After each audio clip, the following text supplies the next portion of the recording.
type of the tribes were there, but these all were collectively called as the Aryans. So the chief of this Aryan community or one tribal community, he was known as Rajan. Then, so he was basically Rajan, chieftain of tribal community. Then, so ऐसे भी बोल सकते हो कि tribal community का सरदार.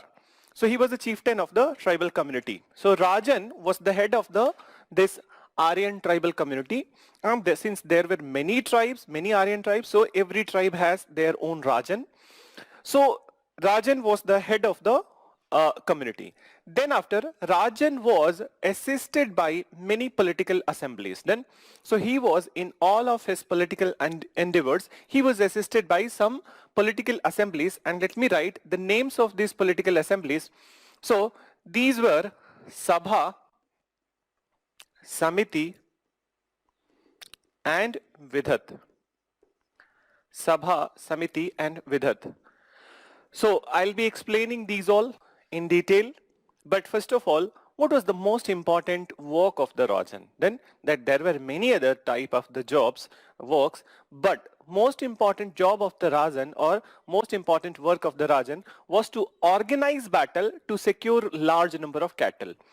You have written in the early economy during early Vedic period that what was their most important economic wealth? It was cattle. So his most important job was to organize battle to secure large number of cattle. So please write few words and then I'll explain this Sabha, Samiti and Vidhat. So you write, the head of tribal community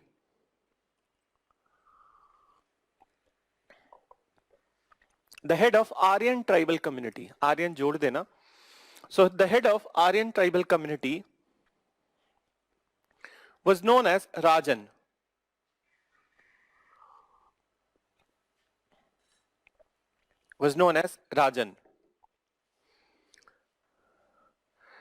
Then further you mention,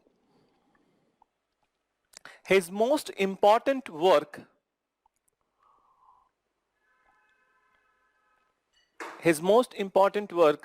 was organizing battle. His most important work was organizing battle for securing large number of cattle.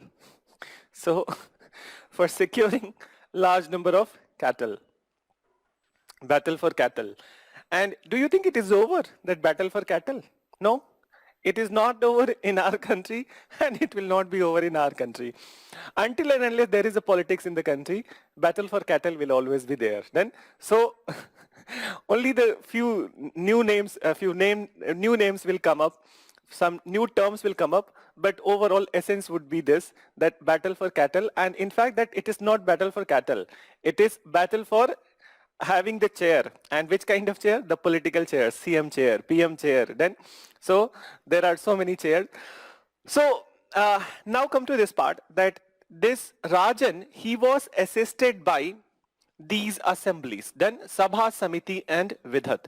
So one by one we need to see that what was there in the Sabha, Samiti and Vidhat.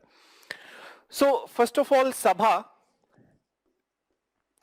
Sabha was the most decisive assembly.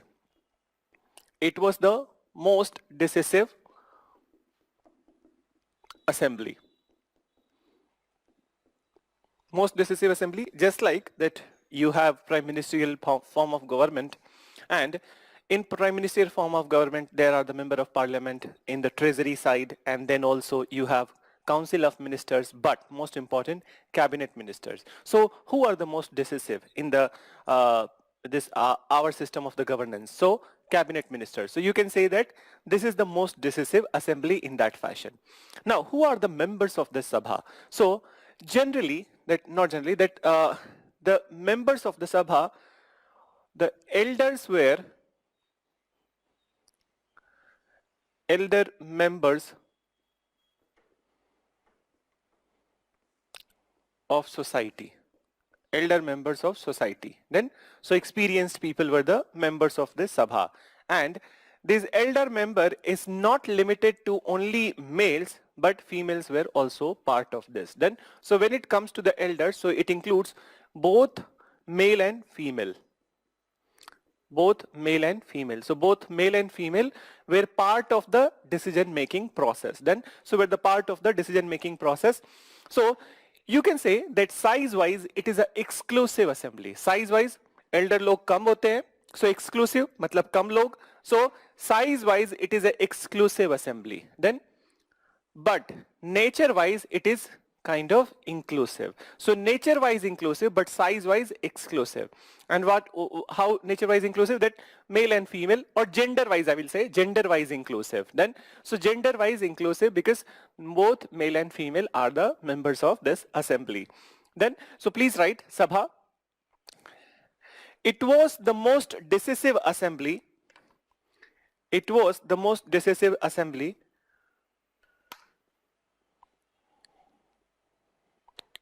of this time. Most decisive assembly of this time.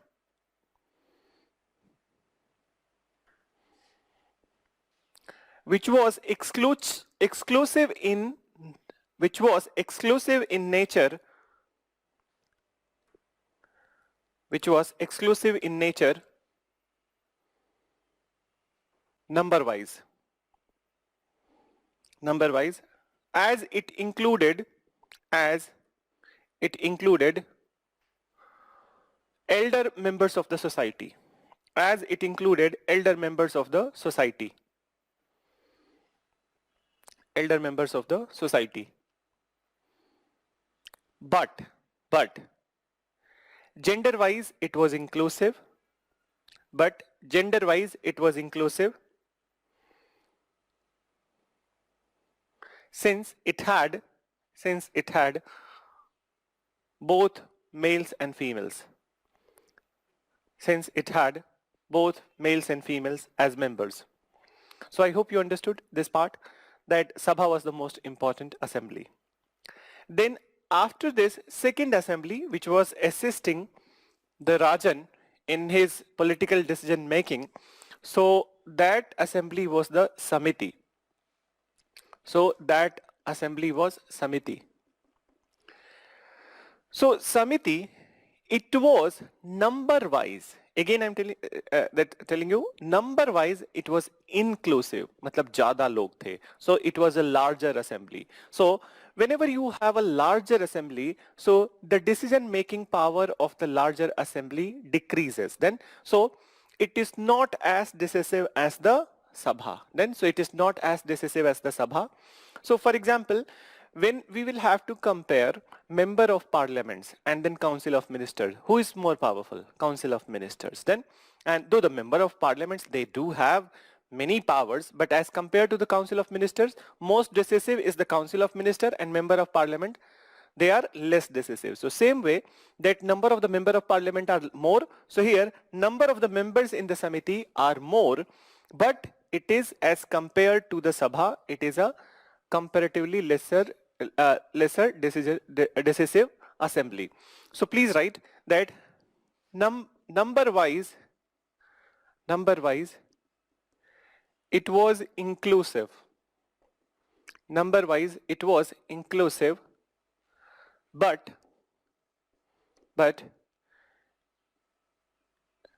it was less decisive in nature. Less decisive in nature. One more limitation was there in the Samiti. Sabha was inclusive gender wise. Here it is not. Then, so it is gender wise not inclusive. Only males were part of this assembly. So you can mention that only males were part of this assembly. Only males were part of this assembly. And so males were part of this assembly. So this is about the Sabha and Samiti, these two assemblies, and let's come to the third assembly, Vidhat. So third assembly, Vidhat. Now, as compared to both the assemblies, it was a smaller assembly. Then, so it was a smaller assembly, and here also both male and female were part of this assembly. Then, so both males and females were part of this assembly. But when it comes to that what was the exact function of this assembly, so it is not very clear. Then it is not very clear, that no place very clear function is mentioned, but some places it has been mentioned, and when I'm saying it has been mentioned, to kahan pe? So that is Rigveda. Then so in Rigveda some places it has been mentioned that they were the one who were taking the decisions related to the religious function, religious rituals. Then so these kind of decisions were taken by them, but the other political decisions by these two assemblies. What kind of policy, to whom fight with, then what would be the strategy, how many soldiers, then so these kind of decisions are more or less taken by this, but the religious decisions were taken by this particular assembly. So you write that it it was a cohesive assembly, मतलब कम लोग थे. It was a cohesive and small assembly, cohesive and small assembly, which included both males and females, which included both males and females, which included both males and females. Full stop. Its exact function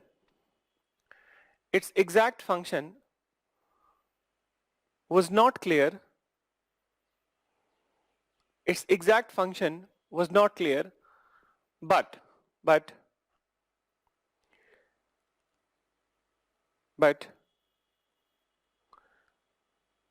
it has been mentioned, at few places in Rigveda, that they were involved with, or it was involved with, at few places in Rigveda, that it was involved with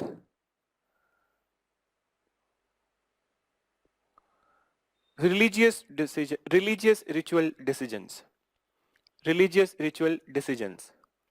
Some places you will find that people have also written pastoral decisions and then agricultural related decision, then but there is no clarity. So bas itna hi likhna that religion and ritual related decisions. So this is about these three assemblies, and these three assemblies were very important, and they were the one who were facilitating in the decision making, or particularly they were the one who were aiding and advising the Rajan. Then so aiding and advising the Rajan. Now in this series only, this particular polity during the early Vedic period, I need to discuss and mention one very important war which happened at this point of time, and name of this war is the Dasarajan War. So let's have a discussion on this Dasarajan War. And I'll tell you the background, that what is the background of this Dasarajan War.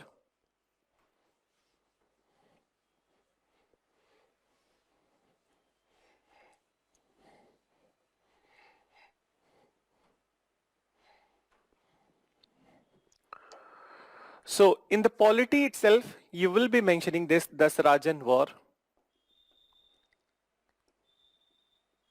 Now listen, since it is mentioned Dasarajan, means that it's a war of the 10 kings. Then 10 kings. Now listen, as I said to you that there were many Aryan tribes. Then there were many Aryan tribes who started to arrive in India by 1500, and by the time of the 1000, there were good number of the Aryan tribes in India. So when these Aryans, they are coming to India, so they are not only fighting with the indigenous population of India, but also they are also fighting among themselves. Obviously, they will fight among themselves also to increase their power and control over the territory of the India. So large number of Aryan tribes are on one side, and then indigenous rulers of India, indigenous population of India. So in this series, let me tell you the most powerful Aryan tribe. Just listen to the story. So most powerful Aryan tribe of this time, the name of the tribe was Bharat.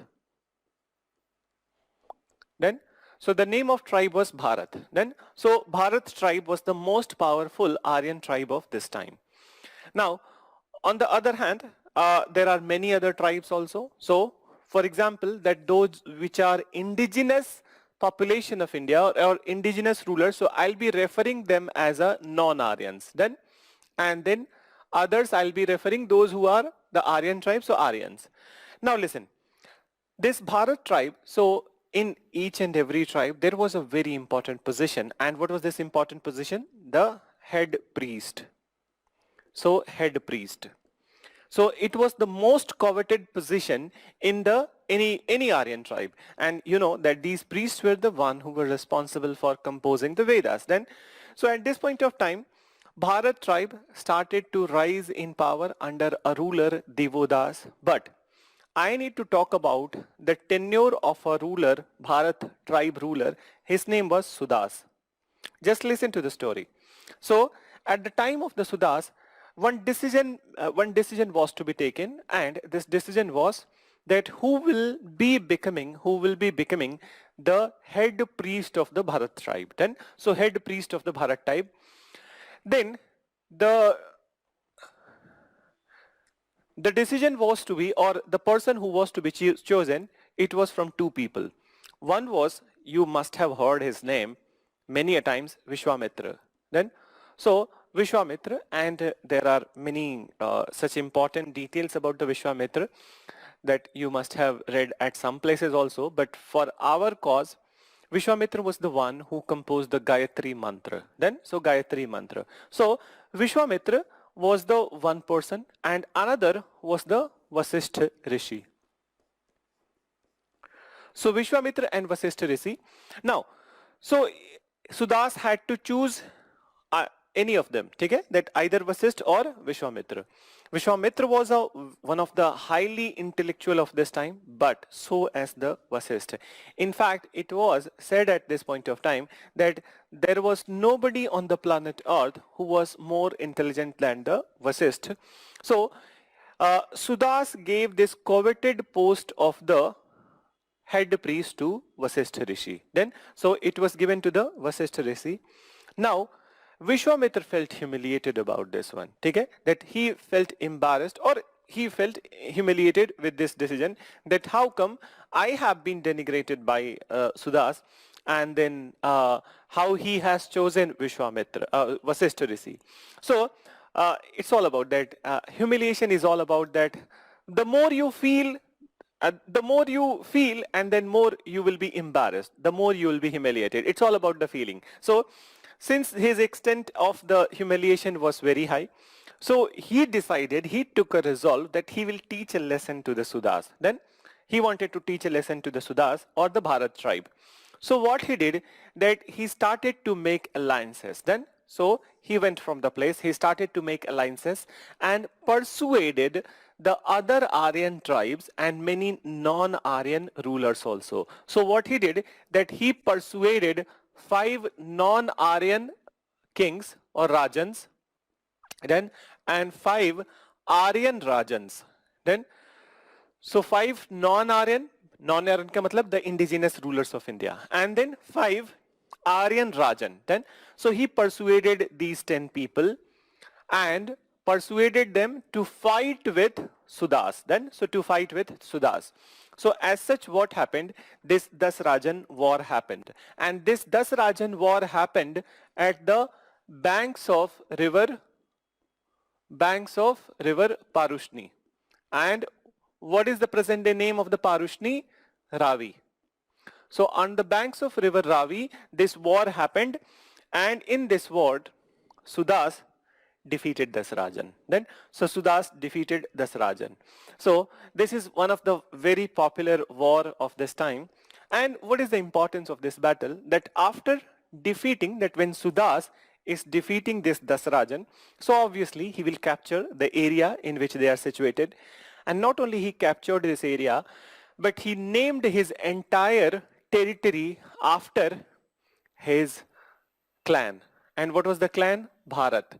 So he named entire territory after his clan, and this entire territory came to be known as the Bharat Varsh.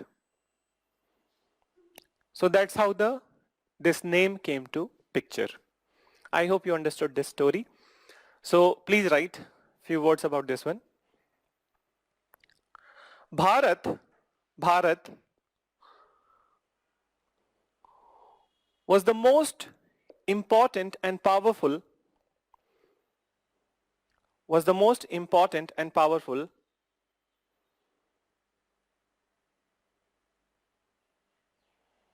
tribe of this time, Aryan tribe of this time, most important and powerful Aryan tribe of this time. Full stop. Then further you mention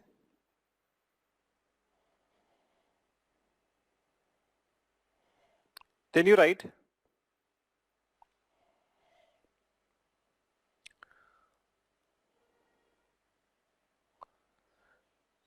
the ruler of the ruler of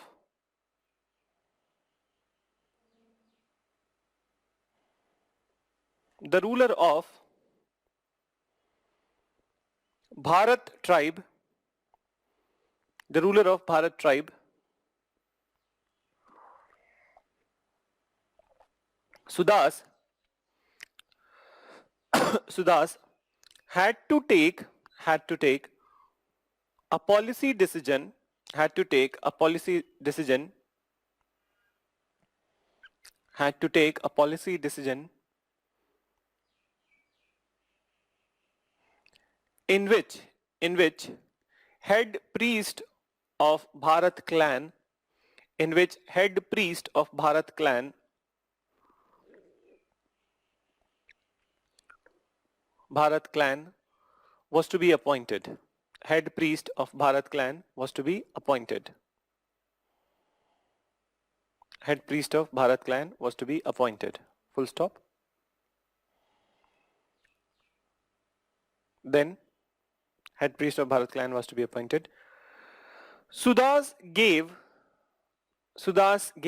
the coveted position, Sudas gave the coveted position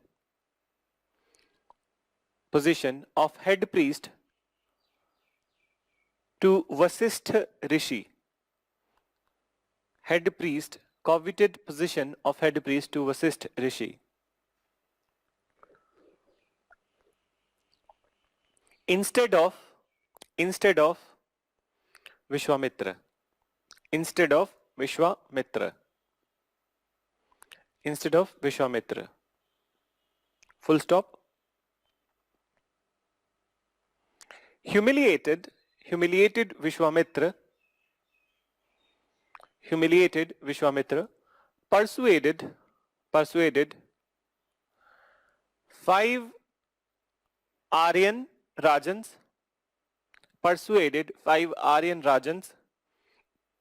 and 5 non-Aryan Rajans. Persuaded 5 Aryan Rajans and 5 non-Aryan Rajans. 5 non-Aryan Rajans.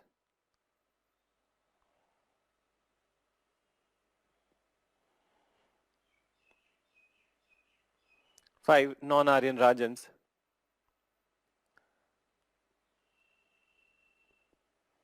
to fight with Sudas. To fight with Sudas. To fight with Sudas. Full stop. To fight with Sudas. Then next you write. To fight with Sudas. As such, Dasarajan war was fought. As such, Dasarajan war was fought on the banks of river Parushni. Dasarajan war was fought on the banks of river Parushni, in which Sudas defeated Dasarajan.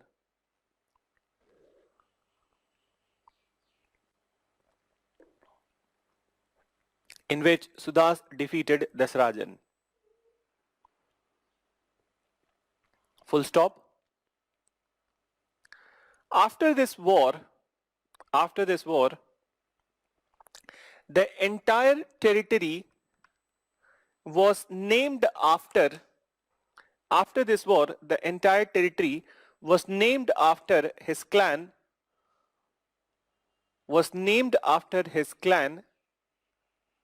that is Bharatvarsh. That is Bharatvarsh. So was named after his clan, that is Bharatvarsh. Then, so this was an important battle which was fought during the early Vedic period, and that's how this name, which we many a times that in India, that is Bharat. Then, so this is how it is written in the Constitution of India, that India, that is Bharat. So India or Bharat, this way not. It is not written in the Constitution. India, that is Bharat. Then, so that's how this name Bharat came to picture.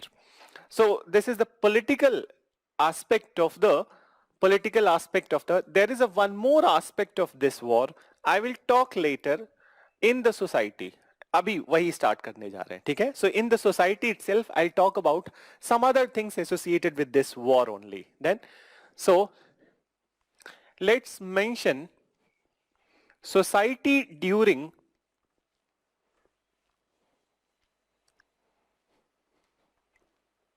So please mention society during early Vedic period. Society during early Vedic period.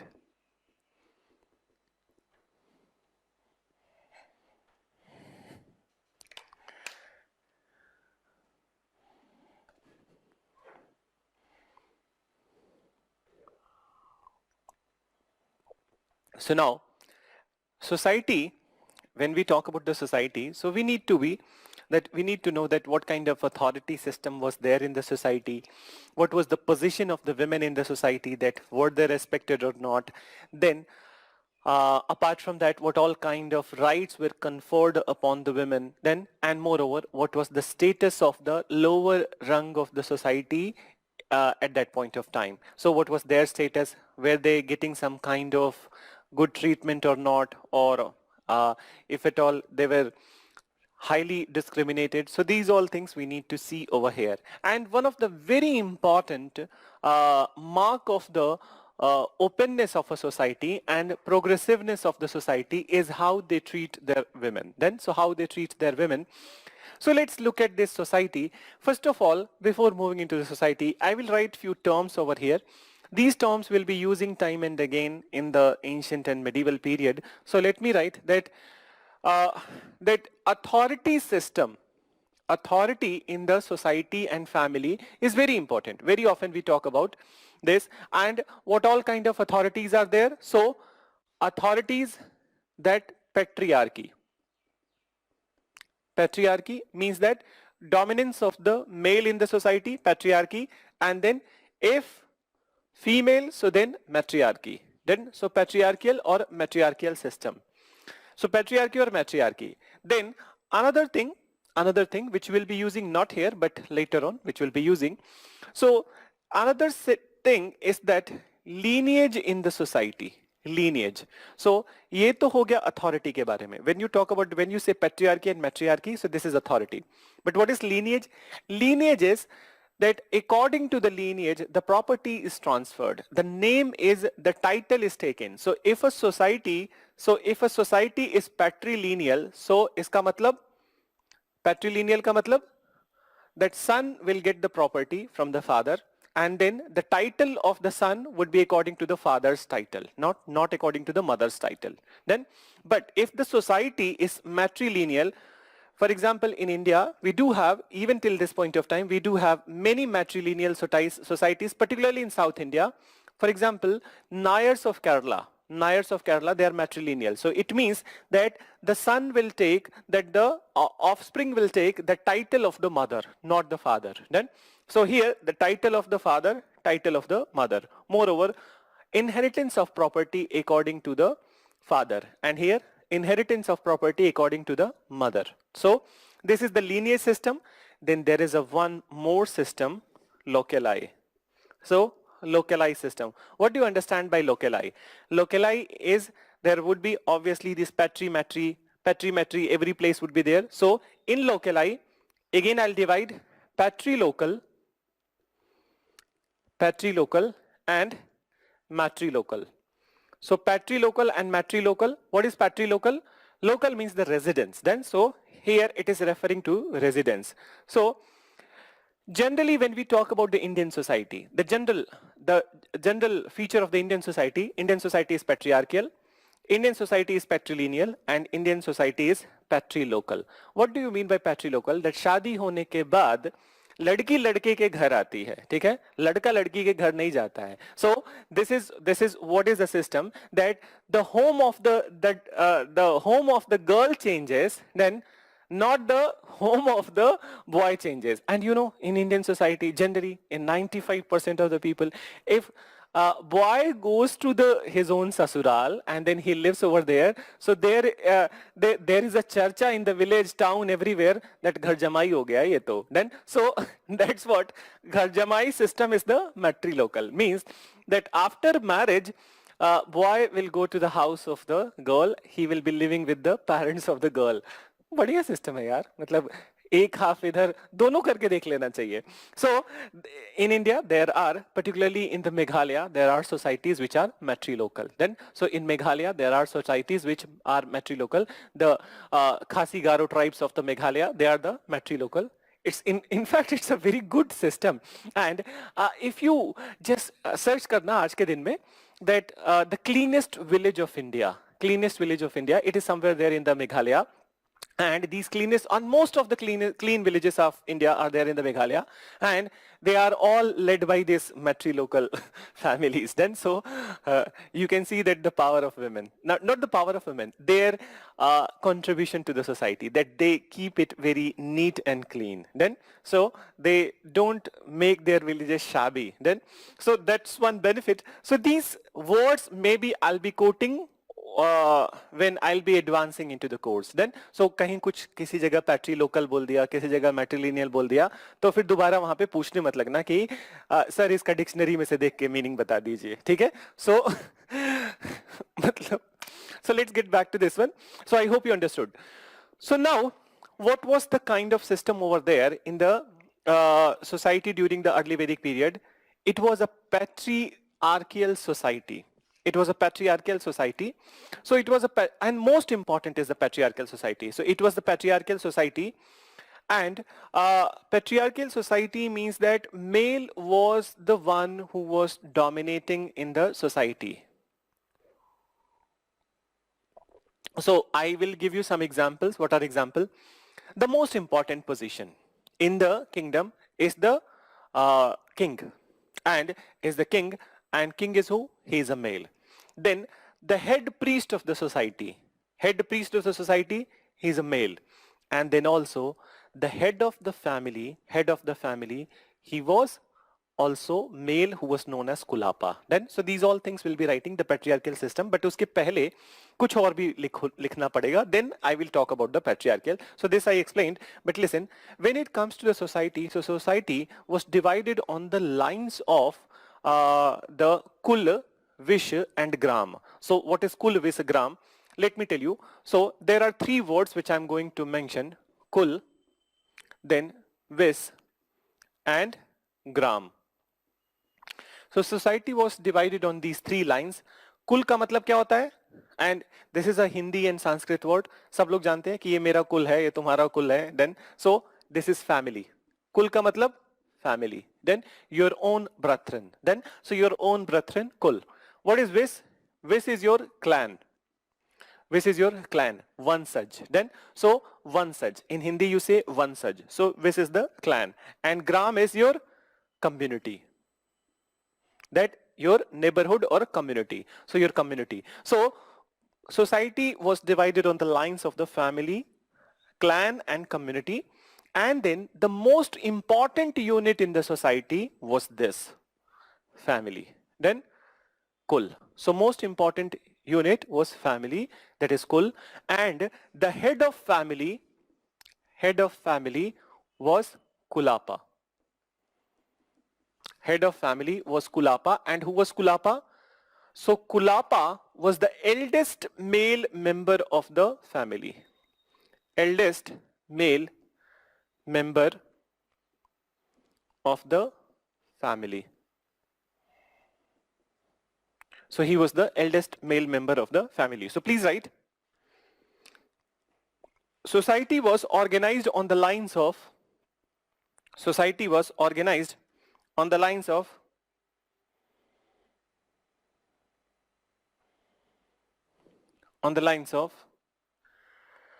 Kul Vis Gram. On the lines of Kul Vis Gram. Then Kul Vis Gram. And you can write what is the meaning of the Kul. So Kul is family, Vis is clan, and then Gram is the community. Then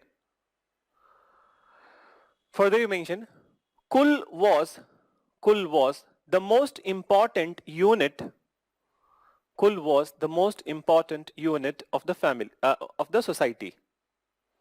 Kul was the most important unit of the society.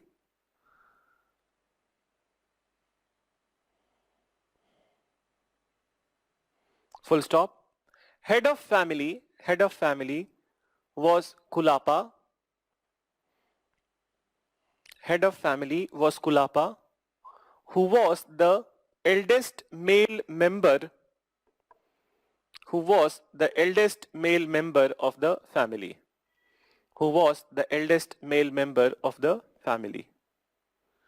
So who was the eldest male member of the family? Then, so now come to the next part. So society was patriarchal in nature, means that authority of the males are there.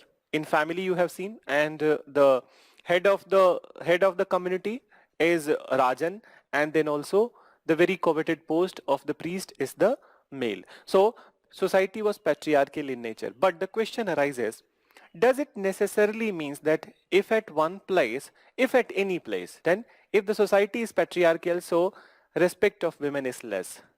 Does the meaning of the patriarchy is so that if some place or any place, if there is a patriarchy, so it means that the respect of the women is less? So it depends. It is not necessary. Both the things are unconnected.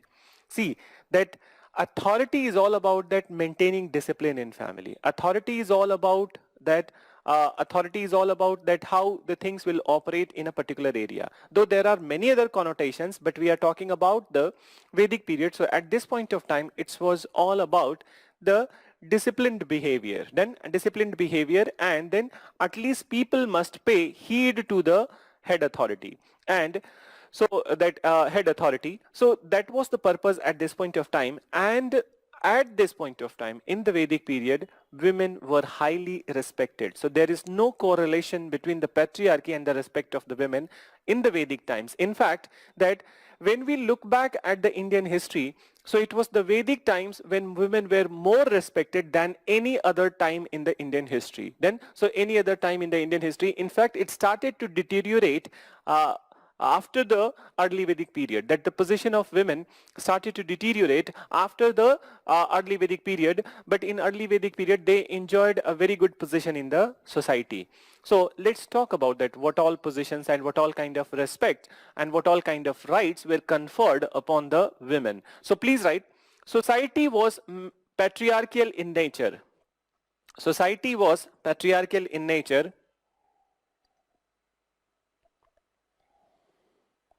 but women were highly respected in society.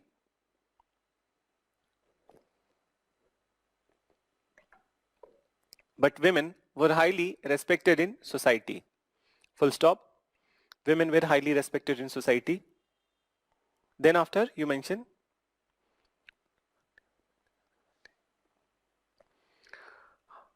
highly respected in society. Then first I need to discuss. I was thinking that have I discussed. Then listen. So when it comes to the rights of the women, पहले rights की बात कर लेते हैं. So when it comes to the rights of the women, you have seen that they are the part of the most important and very decisive assembly, that is the Sabha. So it means that they have the equal political rights as compared to the males when it comes to the decision making. Then, so they they were getting the political rights. That political rights were conferred upon them as they were member of the Sabha and Vidat.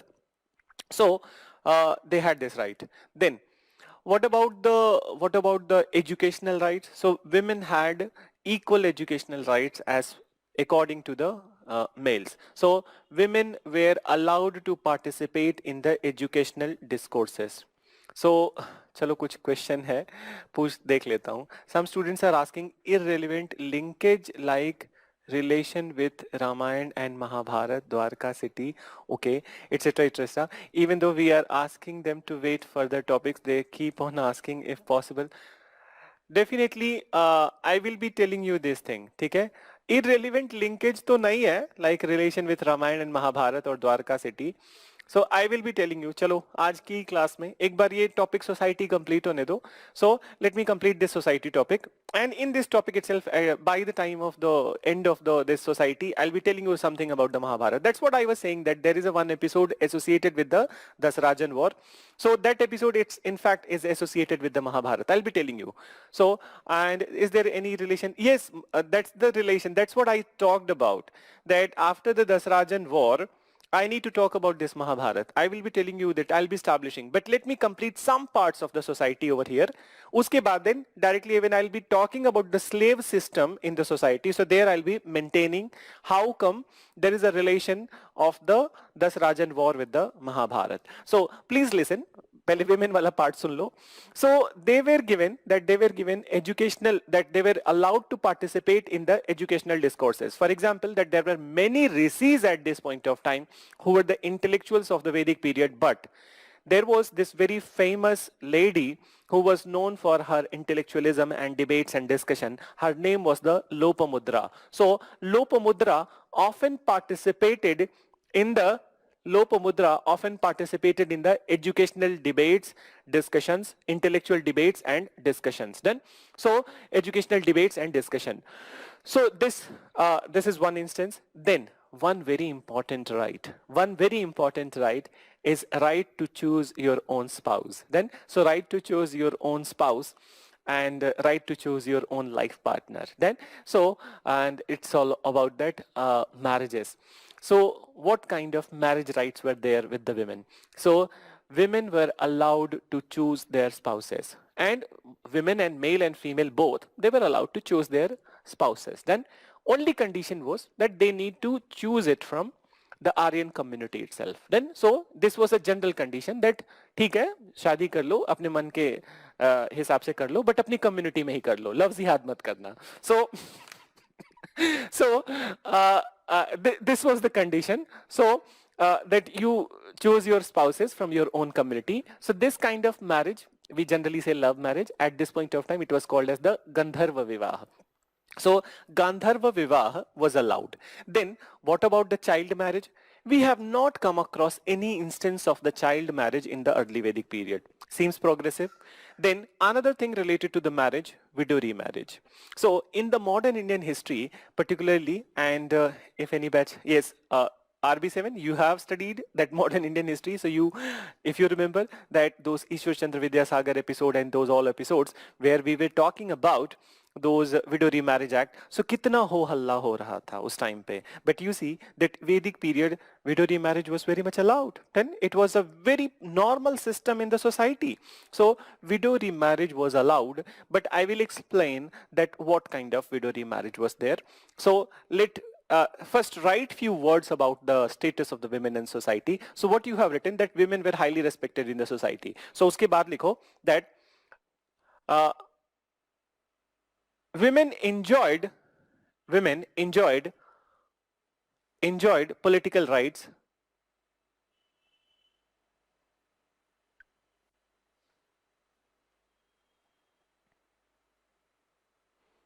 enjoyed political rights women enjoyed political rights as they were members of as they were members of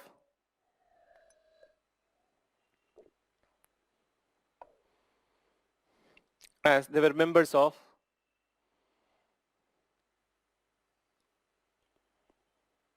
Sabha and Vidhat.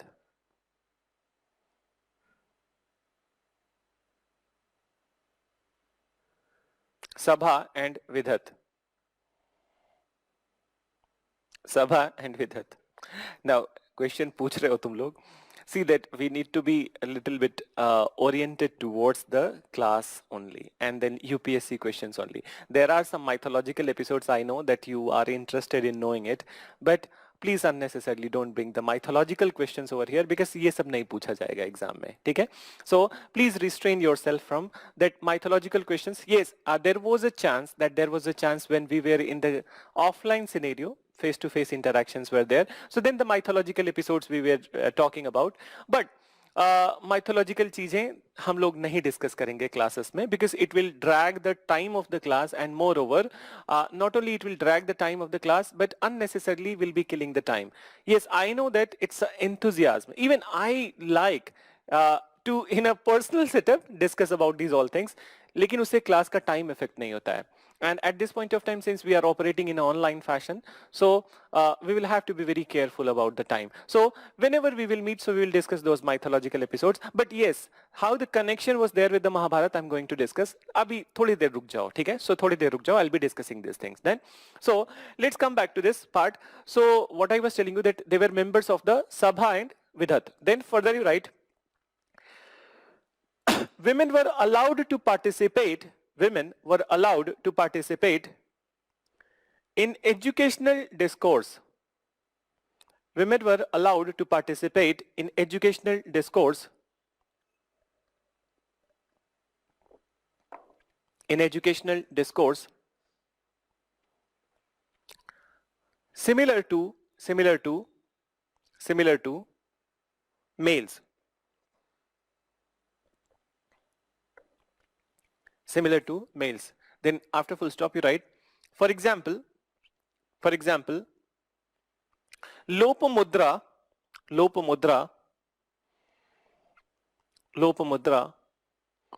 was one of the intellectuals of this time. Lopamudra was one of the intellectuals of this time, known for her debate and discussion. Known for her debate and discussion.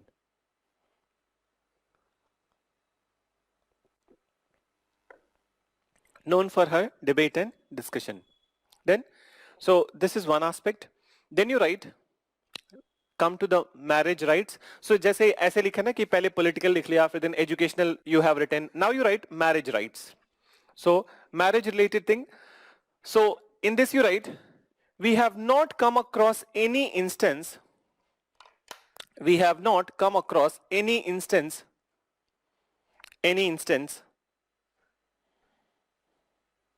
of child marriage during this period. Any instance of child marriage during this period.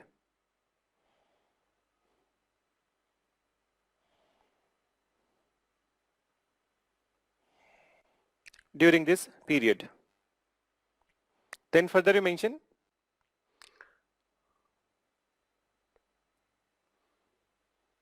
love marriage was allowed under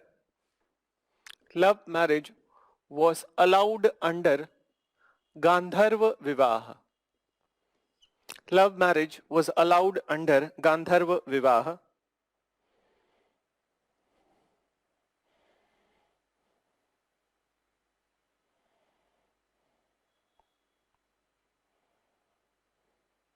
Gandharva Vivaha.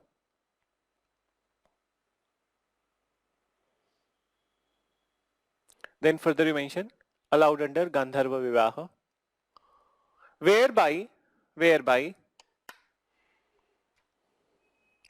both male and females were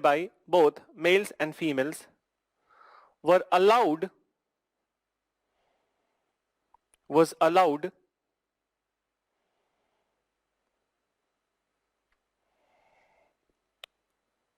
male and female were allowed to choose their spouses.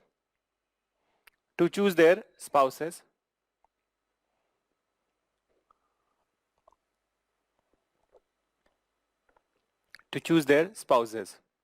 Then further you mention to choose their spouses, but from their own community, but from their own community. Okay, so but from their own community. So this is about the marriage. The last aspect of the marriage is the widow remarriage. So widow remarriage, try to understand.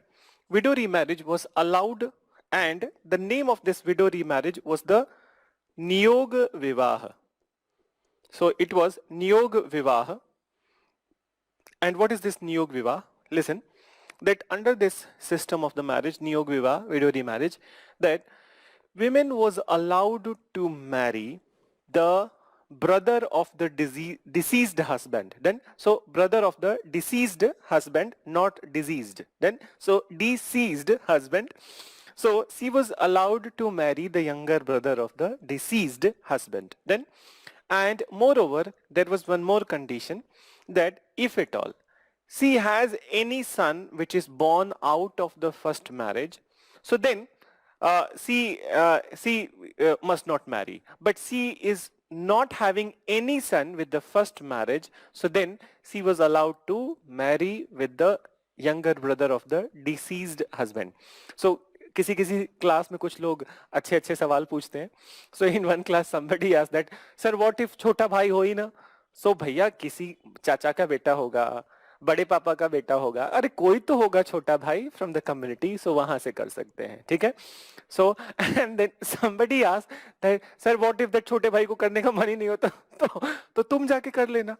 तो so these kind of questions do come, but class is interesting बनी रहती है. So you write that widow remarriage was allowed under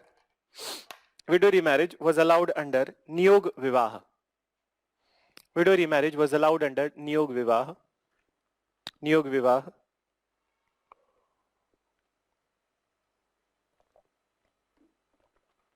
Niyog Vivaha. Whereby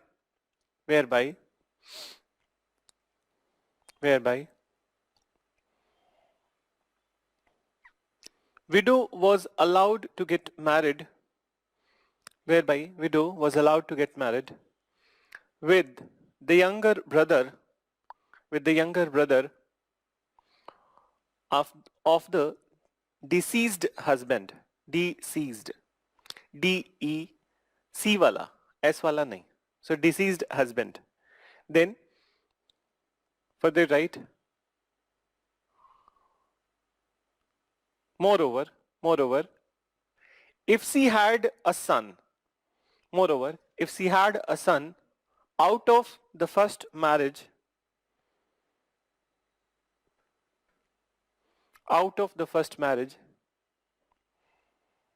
then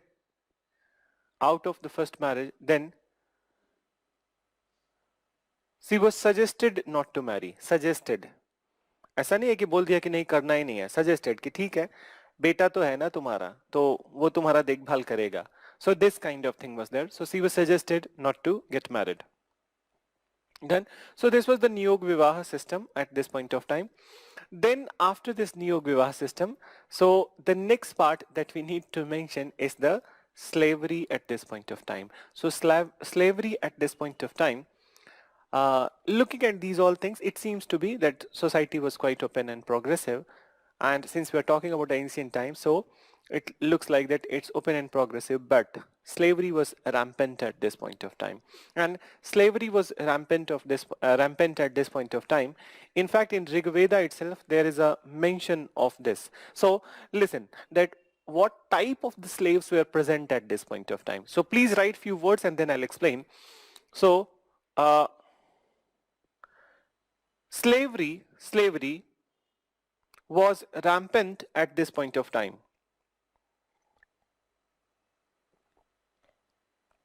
Slavery was rampant at this point of time. Then further you mention, there were two types of slaves at this point of time. There were two types of slave at this point of time. So let me mention these two type of slave. Now what I said to you, let's go back to the Dasarajan war then. So let's go back to the Dasarajan war. Now in this Dasarajan war, what happened? So on one side Sudhas and on the other side Aryan kings and then non-Aryan kings. So since all of them are defeated, listen this very carefully. Since all of them are defeated, Aryans are defeated and non-Aryans are defeated. So it is a general rule in the monarchies that those who are defeated and captured, they will become the slave. Then, so here, both of them are going to become slave. So both of them are going to become slave. That those Aryan rulers and then also the non-Aryans. Then, so all of them are going to become slave. Now, listen the next part. So Aryan and non-Aryan, but there was a difference of the treatment between the two. These Aryan slaves, they were called as Das. Generally, they were called as Das. And then these non-Aryan slaves, they were called as Dasyu. So Das and Dasyu. Both are slaves, but Aryan slave are Das and then non-Aryan are Dasyu. Many a time this Das, since Aryan, so they are from the same region and Aryan community, so they were given some favorable treatment. Then, though they are slaves, but they are given some favorable treatment. But these non-Aryans, they were heavily discriminated at this point of time. So non-Aryans were heavily discriminated at this point of time. For example, that in Rigved, there is a term which is mentioned, Dasyu Hatya. So Dasyu Hatya. So Dasyu Hatya was a term which is used in Rigved, which means mass killing of Dasyu. So mass killing of Dasyu. Then, so the Dasyu were heavily discriminated and even there were instances of the mass killing of Dasyu. But now get back to this Das. So what I said to you that many a times some of these Das or some of these Aryan clans who were defeated, they were given favorable treatment. So in this Dasarajan war itself, there was one such clan. So listen, look at this flowchart. So here, that in Dasarajan war, it is fought between the two clans of the Aryan. One is the Bharat clan, then Bharat clan, and the other, which was there on this side, in this opposite side, but a powerful Aryan tribe on the opposite side, though defeated, but powerful one. The name of this tribe was Puru. सुनना इसको, ठीक है? So name of this was Puru. So what happened after the war was over? There was a conciliation between the Bharat and Puru, and Bharat clan decided, since they are from the same community, then so they decided to give some favorable treatment to the Puru. So what happened that after this war there was a matrimonial alliance between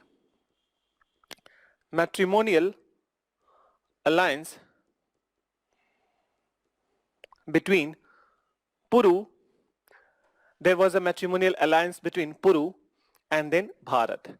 After this matrimonial alliance, the progenies, the next generation of the Bharat and Puru came to be known as Kuru. So their children, out of this matrimonial alliance, the children who are born, they are Kuru. And better, so Kuru. So who are these Kuru? Let me write this name. So going by the tradition, there are many such people. For example, that what was the name of the Bhishma Pitama's father? Santanu, then Shantanu, then Bhishma Pitama, then what all? What is the name of the father of the Pandavas? Pandu. Then the person who was blind, not Yudhishthir, Dhritarashtra. So Dhritarashtra, Dhritarashtra, Pandu, Bhishma Pitama, Santanu. So there are many generations. So these generations, so these are the Kurus. Then, so these are the Kurus. Now, so Kuru में बहुत सारे generation होंगे, but let's talk about that. The last generation, so basically this, the time of the Pandu and Dhritarashtra. So one side Pandu and another side Dhritarashtra, the blind person. Blind, but so mad Vichittavirya. Yes. So Vichittavirya. Yes, I forgot this name. So let's come to this one. So Pandu and Dhritarashtra. So Pandu, Dhritarashtra. So the sons of the Pandu, they came to be known as Pandava, and the sons of the Dhritarashtra, they were known as Kaurava. So Pandav, Kaurav, and between them, the very big war happened. And you know how come this war? Mahabharat. So this is that why this war is known as the Mahabharat, because Mahabharat, it is considered as the clash of Bharat clan. Clash of Bharat clan. So this is what is there, clash of Bharat clan. So this is what is the relation of this particular Dasrajan war later on with the Mahabharat war. Now someone asked, I just forgot your name, that who asked this about that Dwarka city and these all kind of things. See that these informations are coming, and very recently I also read this particular article which was there, not only article but I knew it from very long time, that there is one archaeologist, his name was the G.S. Rao.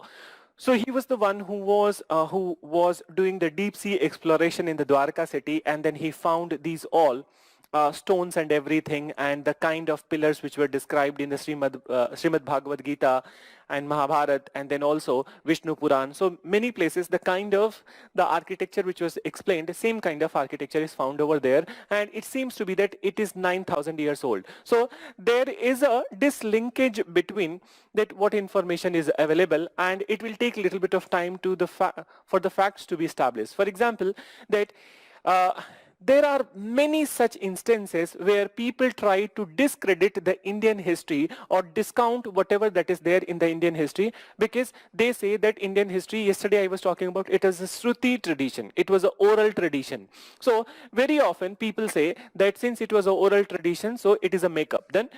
But Indian tradition, Shruti tradition was, it's a thing to be proud of. Then it's a thing to be proud of, and now with the exploration, with the further archaeological excavation, maybe in few years, and here my take on few years is more than 30 to 40 years. Then so in about 30 to 40 years, we will come to know about some more things which may be associated with our mythology.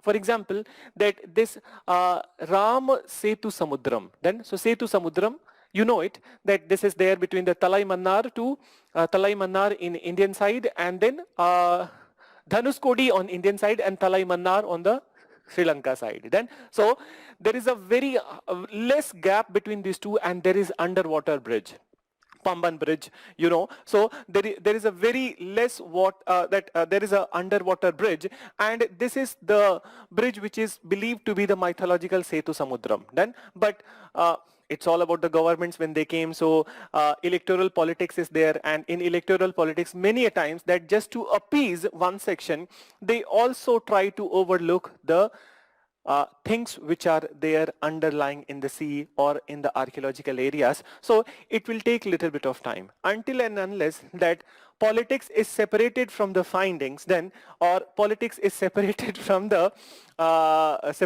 polarizing activities, you will be knowing less about these findings. Then, and even if the findings are very clear, very much there, it all depends upon the government of the day, that how they are going to use it. Then, but yes, it's true that in Dwarka it has been found, and if it is proven to be true, so obviously that Dwarka city would be older than the Indus Valley civilization. Then, so older than the Indus Valley civilization. So let's wait for that, but since it is not incorporated in the mainstream subject and it's not incorporated in your NCRTs, so for exam perspective, this is not going to be there. From exam perspective, it is not going to be there, but from the knowledge perspective, you can read any article which is there related to this one. So this is one episode of the Mahabharata. Now, somebody asked about the Ramayana also. So in Ramayana, I'll be telling you that though we have some of the instances of the Mahabharata, that majority of the instances of the Mahabharata which are mentioned some way or other way, but there is a little bit of mislinkage, that what all type of things which were available at the Ramayana time. So for example, that there are few things which are true, that which is mentioned in the Ramayana, for example, that in some of the records it has been mentioned that there was this Videha. Videha was the part of the let me tell you, Vatsa, not Vatsa, Vaishali, and then which Mahajanpad. So it was uh, that Vaishali was the capital, but I will tell you, Malla, Mahajanpad, and then what's was the Allahabad, and then there is one Mahajanpad, अभी मेरे दिमाग पे नहीं आ रहा है. So there was mention of Videha and Videha ruler Janak. So there is a mention of the Janak and then there is a mention of that Videha area which is mentioned in the Ramayana. So in bits and pieces some of the stories of Ramayana are there but not at one place. But in Mahabharata you will see that majority of the instances you can see it from the Vedic times, that they are already there from the Vedic times. Then so ये सब तो जानने के लिए है, but from exam perspective, these things will not be asked to you. Only thing that will be asked to you, either it is prelims or mains, whichever stage, you'll be asked about only these all kind of things. Then, so this what I mentioned, that who was discriminated, who was not discriminated, what kind of slaves were there, what was the status of the women in the society. So these type of questions would be there. So please write. So slavery was rampant. That was the last thing that you have written. So uske baad likho, after that slavery was rampant. So you mentioned there were two types of slaves. There were two types of slaves.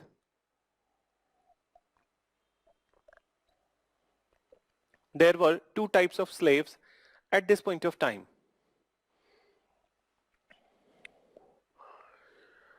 Two types of slaves. So this Mahajanpad which I was forgetting, याद नहीं आ रहा था. वज्जी, ठीक है. वज्जी महाजनपद पढ़ाऊंगा कल की class में. तो अच्छा, I don't have class tomorrow in your batch. So maybe next week. So there I'll be starting with the Mahajanpad. So I'll be telling you about the Vajji. So Vajji mein 8 republics were there. One was the Videha. So towards the end of the Vedic period, Videha likely became part of the Vrijji. Yes, you are right. So Vajji, yes, good. So देखो दोनों लोगों को एक time पे याद आ गया. Thank you. So this Vajji. So what I was saying, मैं भूल गया. So you write that there were two type of slaves. You write Das and Dasyu. Das and Dasyu.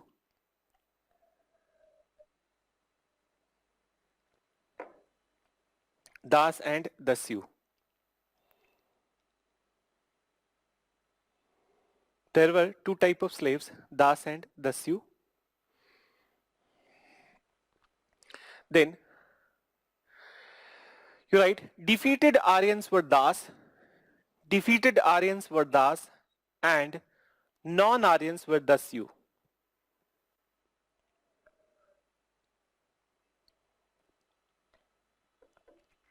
Defeated Aryans were Das and non-Aryans were Dasyu.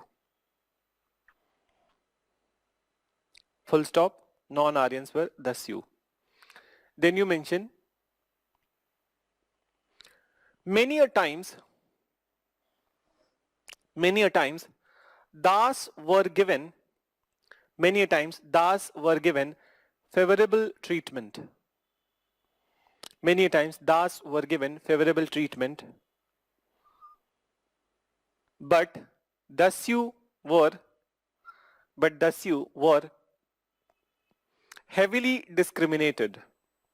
Dasyu were heavily discriminated. Dasyu were heavily discriminated. Full stop. Then further you mention in Rigved, there is a mention of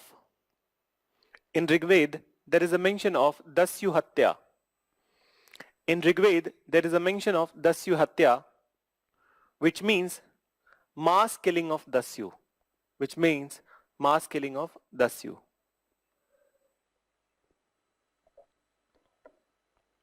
Which means mass killing of Dasyu. So this is about the aspects associated with the society. Let's talk about the last aspect related to the society, not society, last aspect associated with the early Vedic period, that is the religious practices during this period, and then after we'll be moving to the later Vedic period. So let's talk about the religious practices.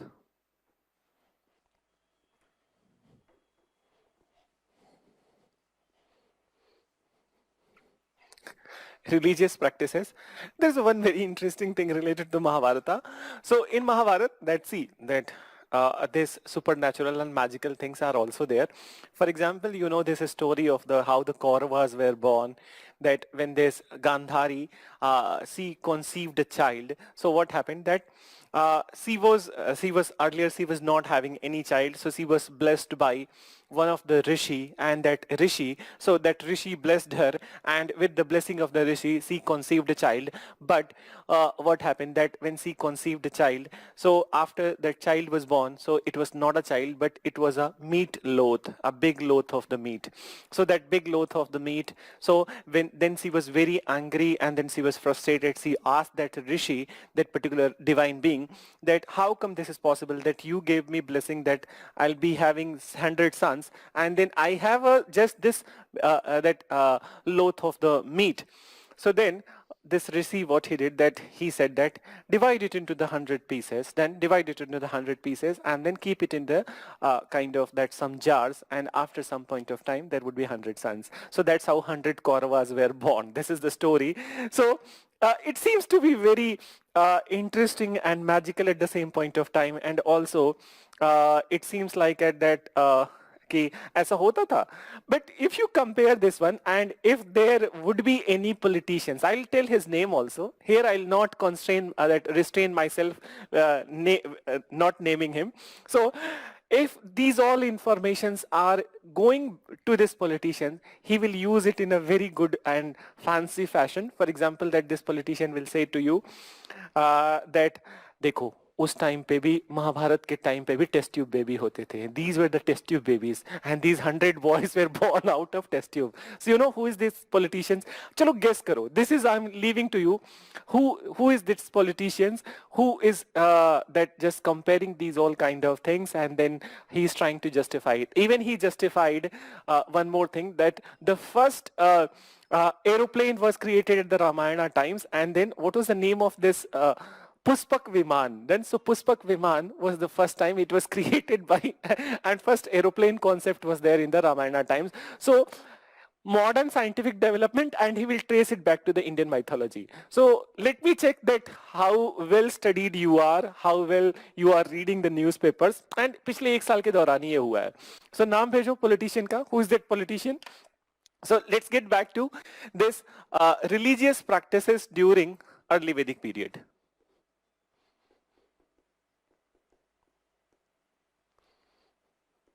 Acha, I'll give you one hint. Even he commented on the Darwin's theory of the Darwin's theory of the inheritance, and then also that natural selection. These all theories. I hope that class 12 तक तो पढ़ा होगा Darwin की theory. So religious practices,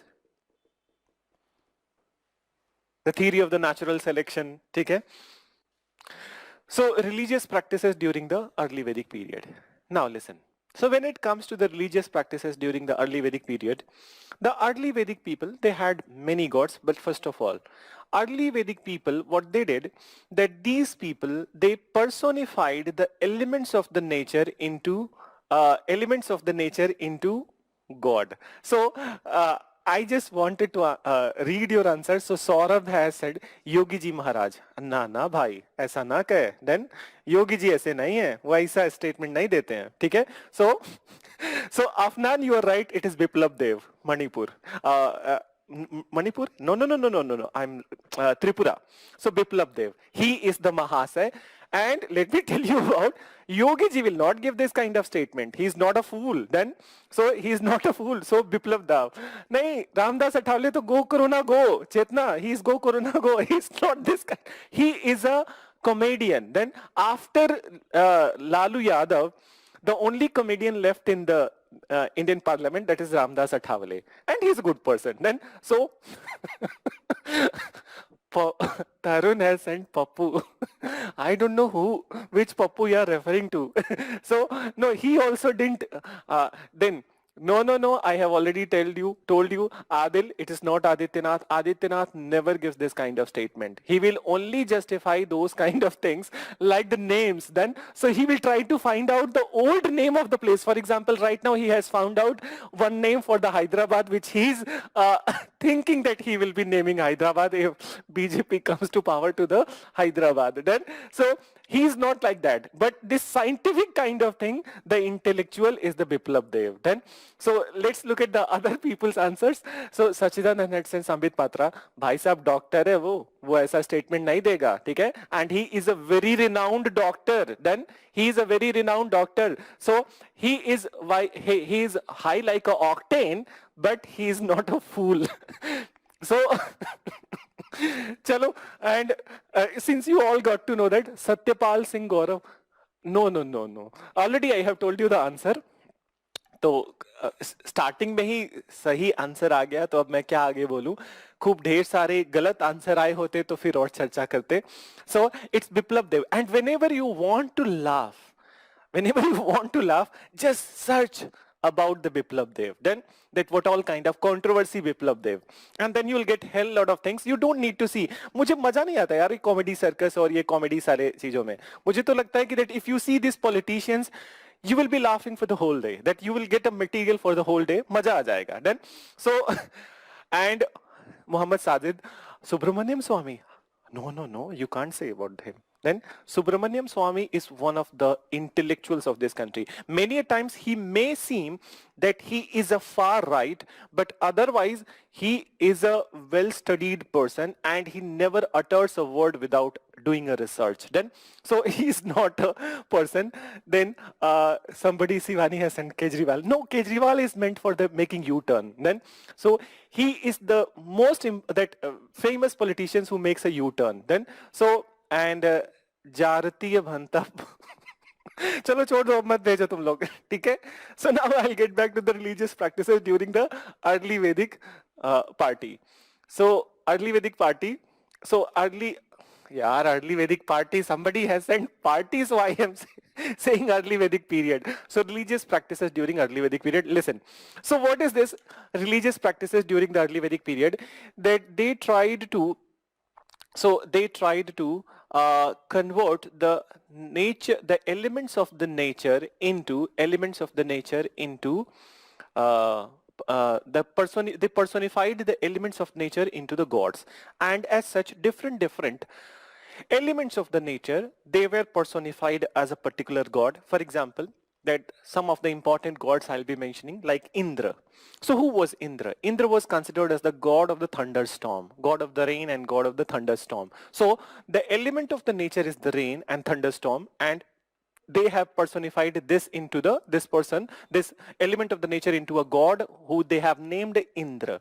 Then same way there are other gods also, like Agni and Agni, and then what else?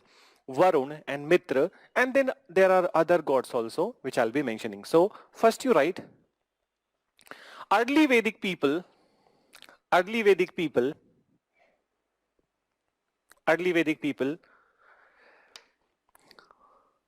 personified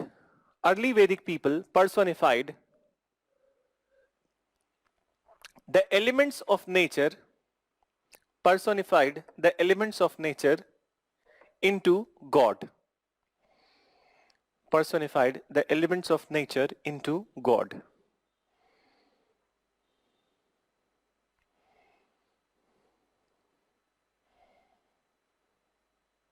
Elements of nature into God.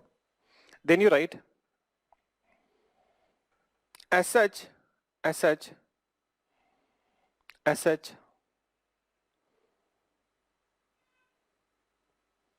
following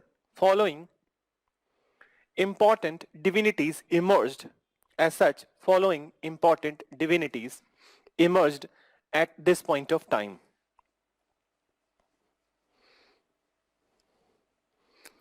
Following important divinities emerged at this point of time.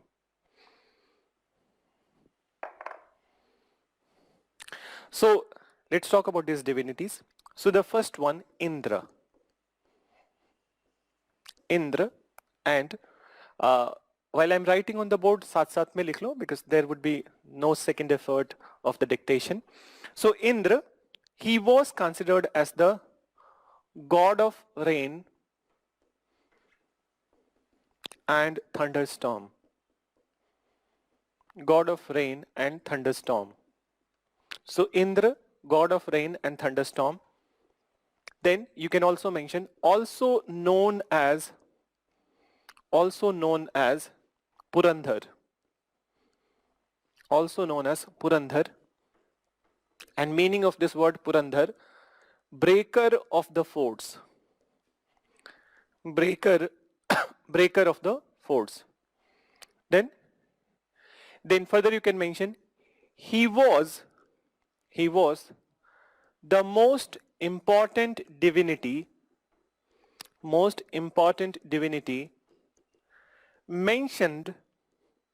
mentioned more than 250 times in Rigved. More than 250 times in Rigved.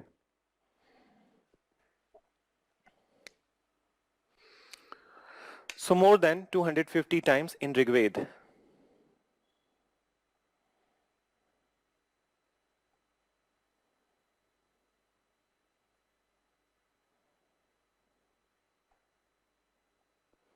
Then more than 250 times in Rigved.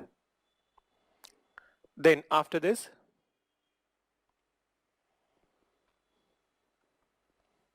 next god you write. So second important divinity. So he's the most important divinity, and then you write, I'll write at the top of the same,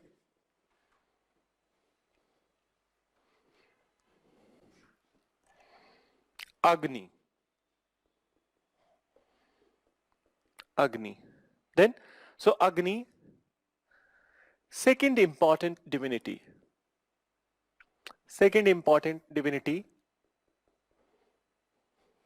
god of fire. God of fire. Then he was considered as intermediary god. Intermediary god. He was considered as intermediary god. Now listen. So second important divinity, one more thing you can mention. यहीं पे mention कर लेना. Mentioned more than 200 times in Rigved. Mentioned more than 200 times in Rigved. So god of fire, and he was considered as intermediary god. So what do I mean by this intermediary god? Try to understand and try to listen. That intermediary god, that he was considered as the connecting link between the humans and then the gods. Then so humans and then the other gods. Then so basically that even if you are going to worship Indra, for example, listen, even if somebody is going to worship Indra, so the medium of worship through Agni, then because that whatever you want from the god Indra or any other god, then so you will have to worship through the Agni, then that you are worshipping through the Agni, and this is the concept in the religion that the smoke which emerges from this Agni, it carries your wishes and goes to the heavens. Then so this is the concept. Then so this is the concept. That's why intermediary god, and that's why in many such religions, including that some Indian born religions, but very importantly is the Hinduism. So in Hinduism, this Agni has a very important place, and you see all those religious rituals in your family, they are incomplete without the Agni. Then so incomplete, Marriages cannot happen without Agni. Yajna cannot happen without Agni.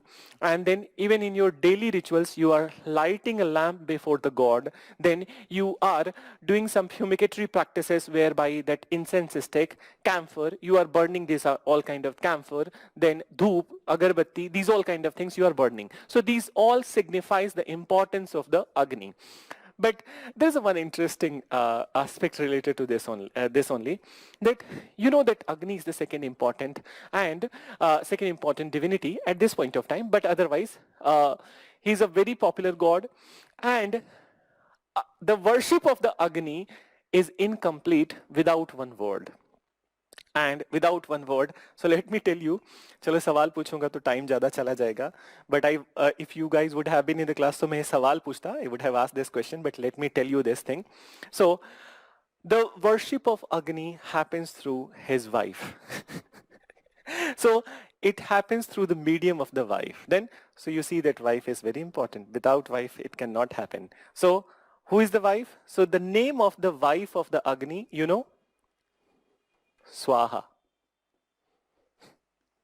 Then, so Swaha. So Swaha is the wife of the Agni, and then whenever, if you remember, if you have done any yajna in your family, any havan in your family, so what you say, that once you put the little bit of ghee, that clarified butter into the fire, so then what you say, you have to utter Swaha. Then, so Swaha means that, oh lady, oh the grand lady of the Agni, please accept my wishes and pass it on to your husband so that he will pass it on to the heavens. Then, so basically, who is Swaha? And since we are living in the scientific age, and since we are talking about the scientific things and the very successful and new methods of delivering the vaccines, so C is mRNA. So C is working as a messenger RNA. So mera message C is giving to the Agni, and Agni is finally giving it to the heavens. So will not be writing, but I just elaborated this part. So I hope you understood. Now next important divinity.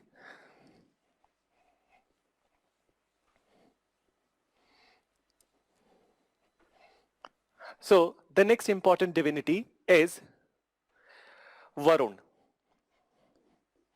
So next important divinity, and third important divinity if you want to write, but let's write that what's the importance of the Varun. So Varun is known as the god of water.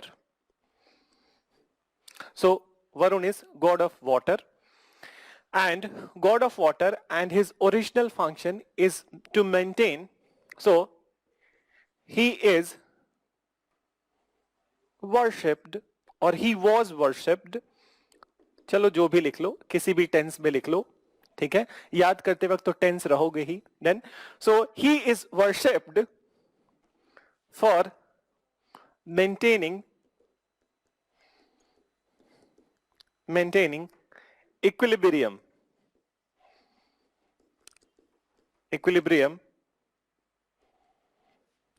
maintaining equilibrium or cosmic order. Maintaining equilibrium or cosmic order. So maintaining equilibrium and cosmic order. What is cosmic order? You see that planet Earth. Let me tell you something about this cosmic order or the equilibrium on the planet Earth. First of all, when you look at the composition of the planet Earth, how much is water? Near about 70% is water, 71%, 29% land, and 70% water. So 70% water, what if even 1% changes? Then that water becomes 69%. There would be havoc in this planet Earth, on this planet Earth. So it's very important that water balance must be there on the planet Earth. Moreover, that water balance not on the planet Earth, but in each of the living species which is there on the planet Earth, including us humans. Then that how important water is for us. Then, so these all equilibrium in the body, in the planet, in the ecological system, in the entire ecosystem, that is maintained by the Varun. Okay? So that is maintained by the Varun. So he was the third important god, and then the last important god is Mitra. Mitra. later on Mitra came to be known as the Marut, but in the beginning in the Rigved he was the Mitra. So fourth important divinity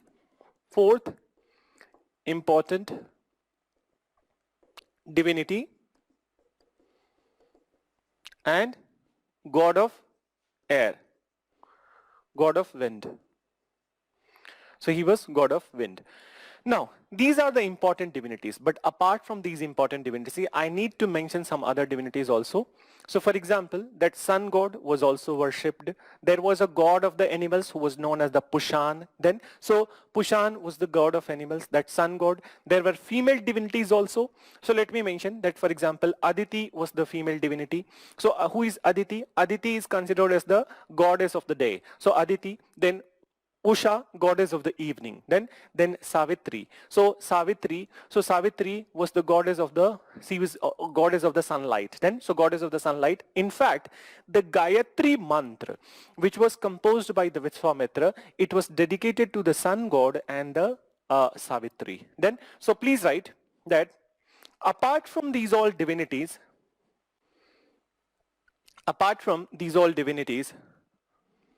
sun god was also worshipped. Sun god was also worshipped. And the god of animals was known as Pushan. Pushan was known as god of animals. God of animals. Then after full stop, again you mention there were also female divinities.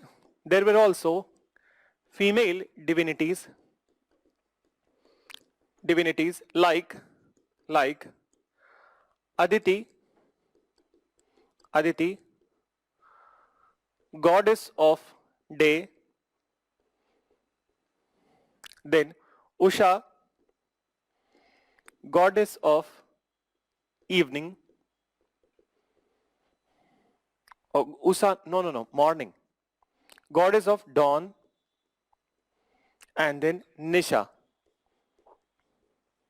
Usha, Nisha, goddess of dusk. And Savitri, goddess of daylight. Goddess of sunlight.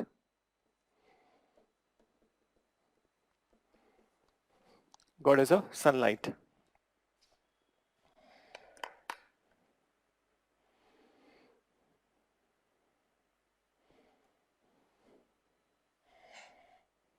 Goddess of sunlight.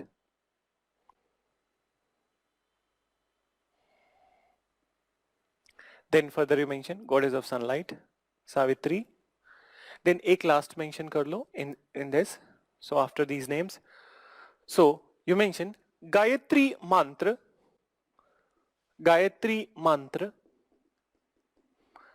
Composed by Vishwamitra. Gayatri mantra composed by Vishwamitra was dedicated to sun god and goddess Savitri.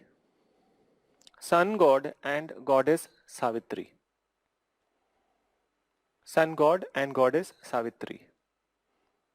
Then, so now one last discussion about this early Vedic period.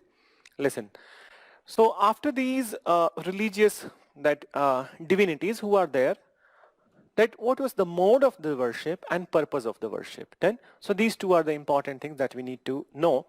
So when it comes to the mode of worship, so mode of worship was at this point of time offering sacrifices, performance of yajna, etc. Then so offering sacrifices and yajna. Yajna, what is yajna? Yagya. In Hindi, what you say, yagya. But we do write it as a yajna. So performance of yajna and then offering sacrifices. Then, but when it comes to the purpose of the worship, so at this point of time, there was no such concept like this spiritualism in the early Vedic period. In fact, that the purpose of the worship was the material gain. Then, so purpose of the worship was the material gain, not for the spiritual purpose. So you write that the mode of worship The mode of worship was through offering sacrifices, and performance of yajna,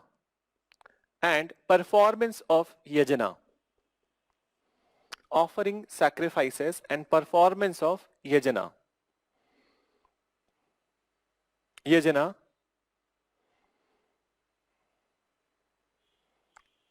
which also involved recitation of prayers and mantra, which also involved recitation of prayers and mantra, recitation of prayers and mantra. Then further you mention recitation of prayers and mantra.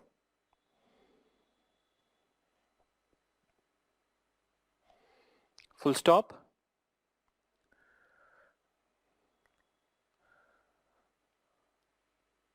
The objective of worship was material gain. The objective of worship was material gain and not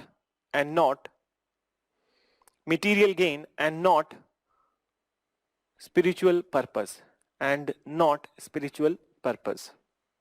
So this is all about the things associated with the early Vedic period, and now we'll be starting with the later Vedic period with same kind of headings like economy, polity, society and religion. So I will try that at least two topics, not only the initial details but also the two topics, polity and economy, we must be complete with today. So let's take break, and then after I will continue with this particular part of the later Vedic period. And also I will answer your questions. So कुछ नहीं पूछा इस बीच में, मैंने नहीं बोला तुम लोगों को question भेजने के लिए. So you guys can send your question. I will be replying it to it after the break. ठीक है? So there are two queries. Let me address your queries. So I have studied about the ritual suicide of the widows in early Aryan age. No, that's wrong. Wherever you have studied, that's a propaganda. That's not the information. What's your take on that, sir? I don't have any take then. So wherever you have studied, that is propaganda, and that is also an attempt to divide the society.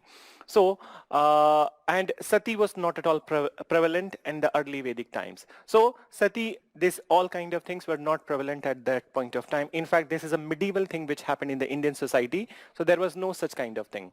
For example, that even if somebody says that there is a Shiv temple inside the Taj Mahal, so that is a propaganda to divide the society. So as an aspirant and as a serious aspirant of the UPSC and then civil services examination, you guys are going to become the bureaucrats of this country. So please don't pay heed to any this kind of the propaganda articles, since we are living in the age of the social medias, and which we are living in the age of the social media, which is anything except social media, So there are so many this kind of articles and propaganda things, which, and not just the propaganda things, divisionary things.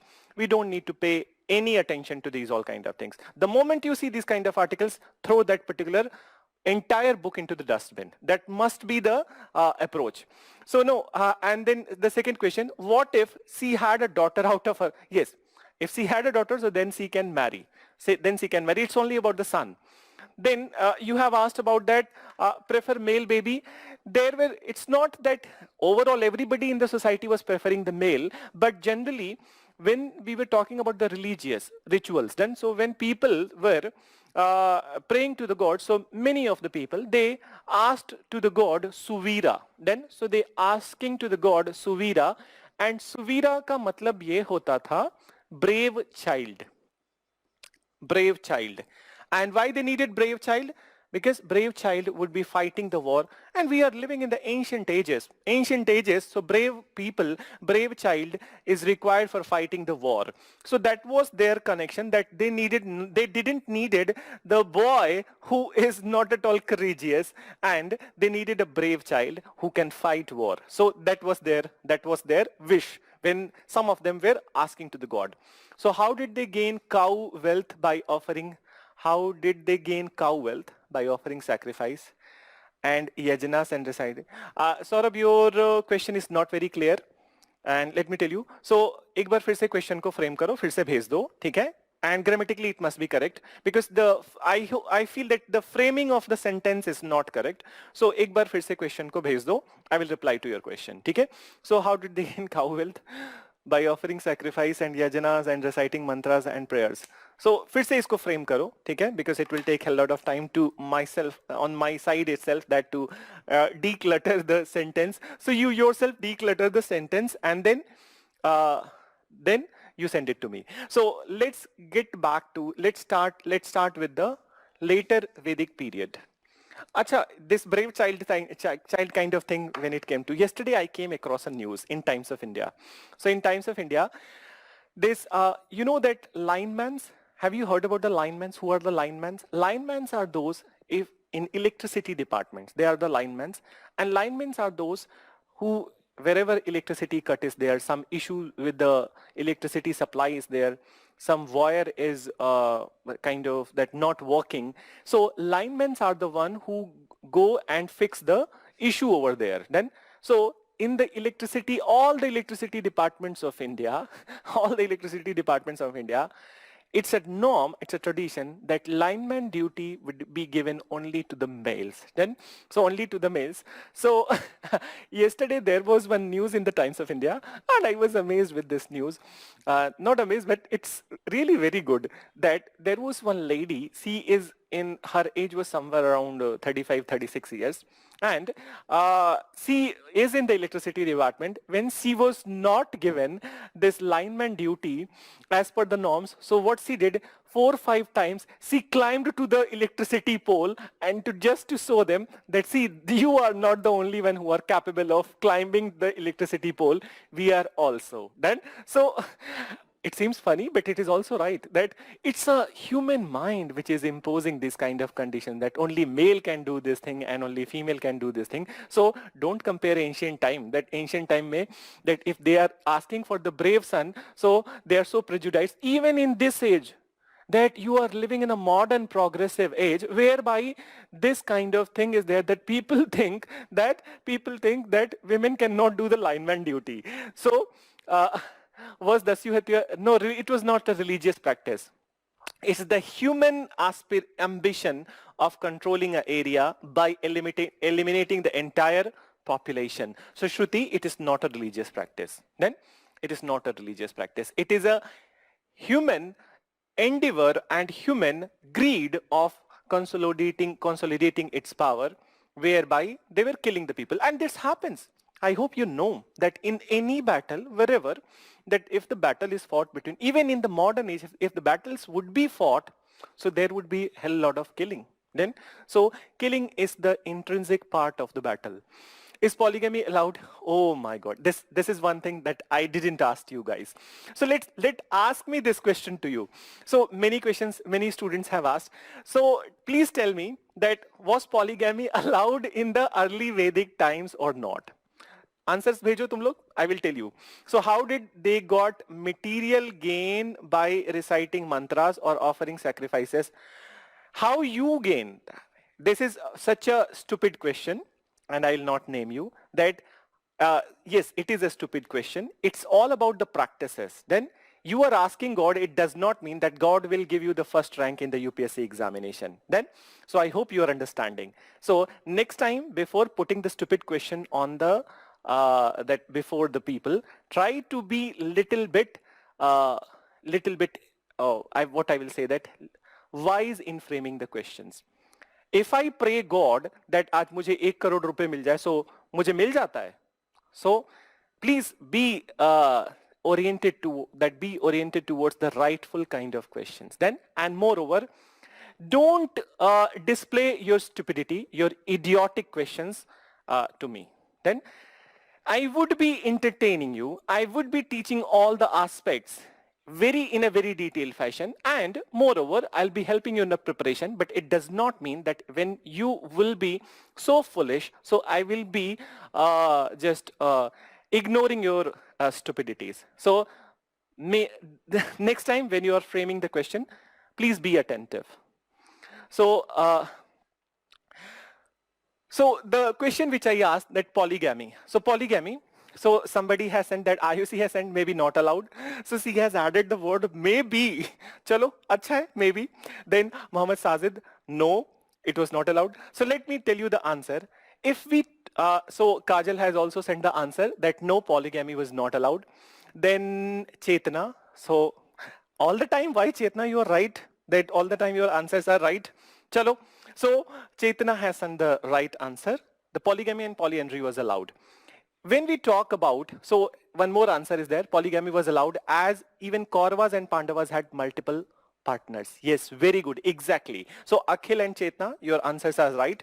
See that when you see that when we are connecting it with the Mahabharat, so what is there? So when you are connecting it with the Mahabharat, so Lavdeep, your question, you are also right that polygamy was allowed. See that Pandu, if I take the example of the father of the Pandavas, Pandu, so he had two wives, Kunti and Madra. Then, so Kunti and Madri, so polygamy hua. Then, when you talk about the Arjuna, so Arjun had many wives. Then, Arjun had, first is Draupadi. Then Arjun had Subhadra. Then, then Arjun was also married to one lady. She was from Naga tribe. So there were many. So this is suggesting polygamy. What about the polyandry? Pragya, you are also right. Then, so polyandry. Polyandry was also allowed. Then, since though it was not general behavior, but polyandry instances are there. For example, Draupadi. And Draupadi, she has 5 husbands. So 5 husbands, so polyandry, though it was not the norm in the society, but there was one instance that Draupadi had 5 husbands, so polygamy, polyandry. So now, this is what I was telling you, that society was very open at this point of time. Then, so society was very open at this point of time. So those who all have sent this answer that polygamy was allowed, you are right. And I hope that now I have explained, so I'll not be reading the answers, but now I hope that you have understood that polygamy was allowed and polyandry instances were there. Then, so polyandry instances were there, for example, this particular Draupadi instance, but otherwise, in practice, that polyandry was not in general, not in the general phenomena. Then, so चाहो तो उसमें add कर लेना that wherever you were writing that polygamy was practiced at this point of time and there were instances of the polyandry also. So please you can mention if you want. So polygamy was practiced at that point of time. Polygamy was practiced at this point of time. At this point of time, and there were instances of polyandry. There were instances of polyandry.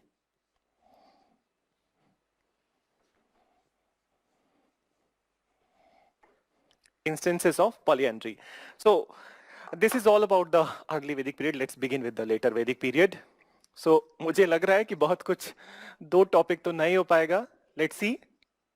Later Vedic period. Acha, I just want to know with you guys that in RB8 and RB7, whose class is there tomorrow? Is it mine class is not there? Because I asked for one extra class, but I don't know will I get or not in your batch. So separately alag-alag hai kisi ka class ya फिर then you do have the that both batch combined and somebody else's class is there. So later Vedic period. Now listen, the development in the later Vedic period. Listen. Later Vedic period, generally we say that it started from the 1000 BC and it is not exactly 1000 but in and around 1000. And why this kind of demarcation that 1000 BC around, we say that later Vedic period is going to start. So there was a great discovery at this point of time, and what is this great discovery? This was the discovery of one of the finest metal of this time, one of the most useful metal of this time, which marked the beginning of the later Vedic period. So this, for the very first time, this metal is going to be discovered, and this metal is iron. So this metal is iron. So for the very first time, iron was discovered. Now the question to you, from where? So Acha, RB7 it is geography. Okay. And what about RB8? RB8 basic sciences. Okay, so I will not get class in your batch since the two subjects are different.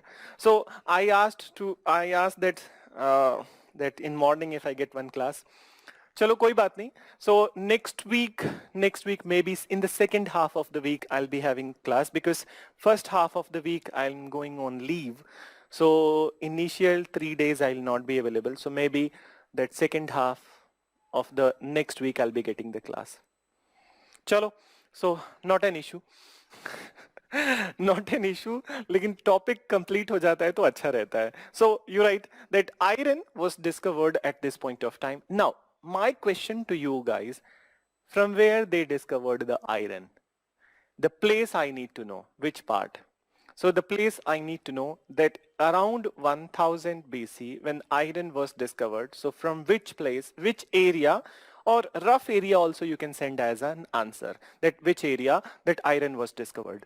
So I'll be telling you the place, we'll be writing that place, but I want to know that uh, what is your information. So your information and please don't see to the Google. Again, I'm requesting. So iron was discovered. Now, what is the benefit of the iron? You know that iron, why it is a turnaround metal and why it was considered as a landmark discovery. If you look at the iron as a metal, it is a one metal which can be sharpened beyond the imagination of the human beings. Then, and sharpened beyond, you see that the sharpest thing on the planet Earth at this point of time, what is that? Surgical knives. Then, so surgical knives, that they are the one of the most sharpest thing, and this surgical knife and scissors, this surgical knife and scissor, they are made of what? Iron. Then, so the main constituent is the iron, though some other things are added into this one, but their main constituent is the iron. So Shivank has sent this answer, Deccan. Muhammad Sajid has sent Jharkhand.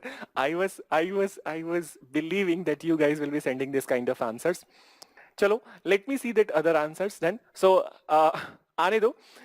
So, iron can be sharpened beyond a point. Iron can be sharpened beyond a point. And moreover, what is this? That when it can be sharpened, so obviously you can cut the dense forest of the Gangetic plain. So you can cut the dense forest of the Gangetic plain, and now when you are cutting the dense forest, so now very fertile land is available before you. On this very fertile land available before you, this is that this you will be doing aggressive agriculture activity. So let's listen to the answers. After the Jharkhand, Sambhavi has said Magad.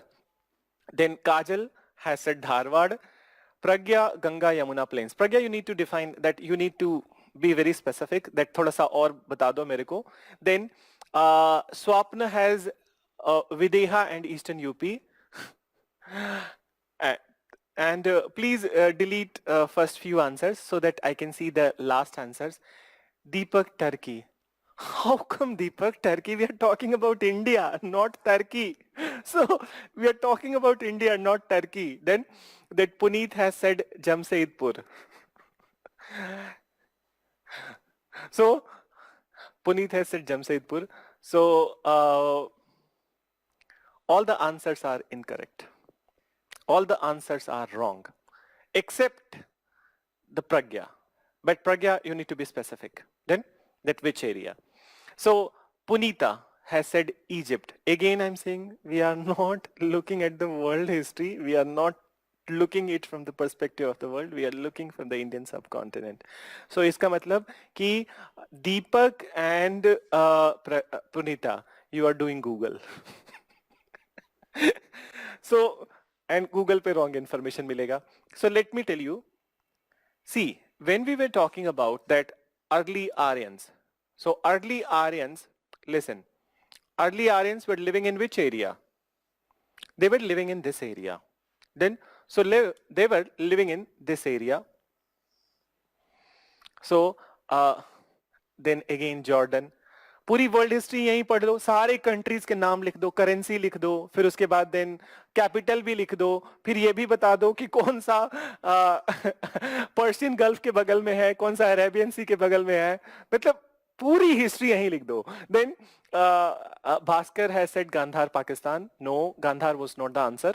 So yes, so look at this map that early Aryans were living over here, and early Aryans were not in the middle part of the country. So central Ganga plain, Mridmai has sent that central Ganga plain. Even it is not a right answer. Manish has sent Uttar Pradesh area, तो वो तो Ganga Yamuna plane से Uttar Pradesh area हो गया, तो ये ऐसे right थोड़ी हो जाएगा. Then Sukhwinder Karnataka and Rajasthan.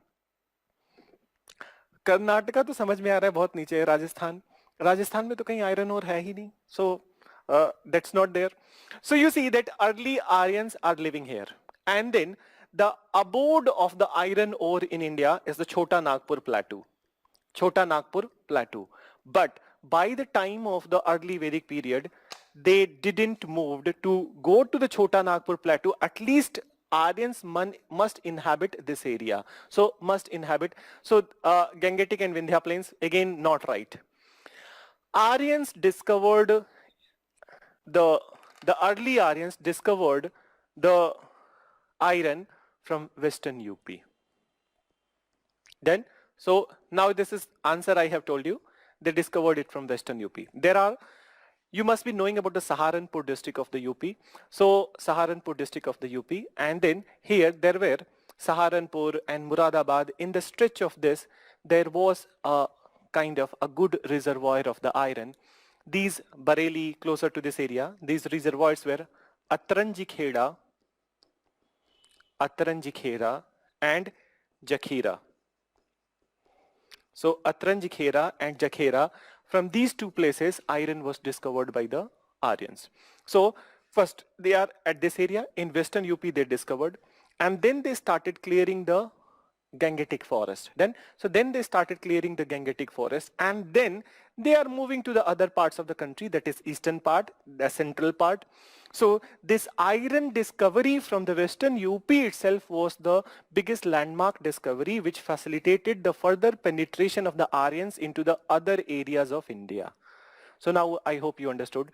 So many of you have said Ganga Yamuna Doab, but to be specific, this is the area. Then, so please write. कुछ लिखा, डिक्टेट नहीं करवाया मैंने, so I haven't dictated. Okay, so you write that it is said that the discovery of iron, it is said that the discovery of iron around 1000 BC, discovery of iron around 1000 BC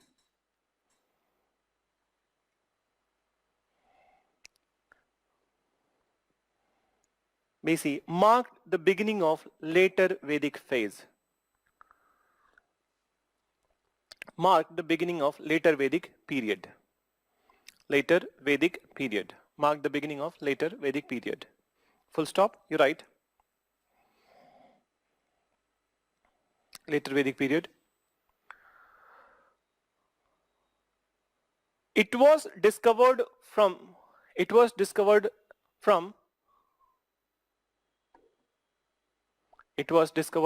place like Atranjikheda and Jakhira in Western UP. Atranjikheda and Jakhira in Western UP.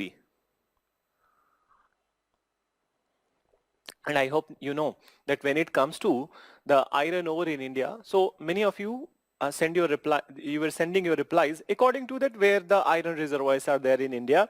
So that's good. I wanted to know that at least you have the knowledge that where iron reservoirs are there. So the abode of the iron reserve is the Chota Nagpur plateau. Then you have the Dharwad area. Then you have the Kudremukh of the Karnataka. Then you have the Goa area where the blue dust iron is, we get blue dust iron. Then Tirunelveli area of the Tamil Nadu. Then we have the finest type of the irons found from the Vizag area also. And then we have the iron ores over there in the Meghalaya. So These all are the important iron mines of India. So if you have, any of you have sent this answer from any of these areas, so it means that you have the knowledge that where iron mines are there in India. So now, next thing, so what you have written Atranji Khera and Jakhira in Western UP. Then you write, with iron, sharp tools were created. With iron, sharp tools were created. Sharp tools were created, which facilitated in clearing, the dense forest,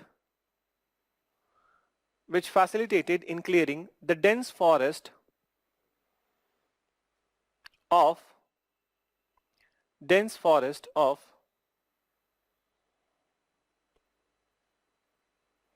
Gangetic Plain. Dense forest of Gangetic Plain. Full stop. Dense forest of Gangetic Plain. Moreover, very fertile land,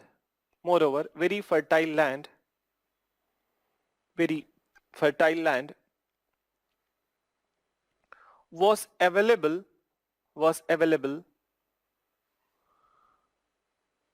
available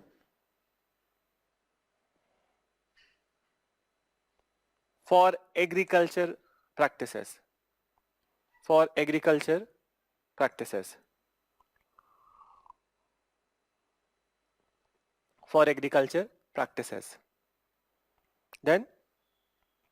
Then after full stop, for agriculture practices, then you mention, with this, Aryans further penetrated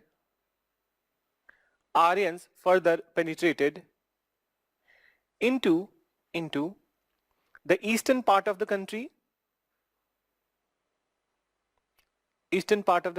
and central India.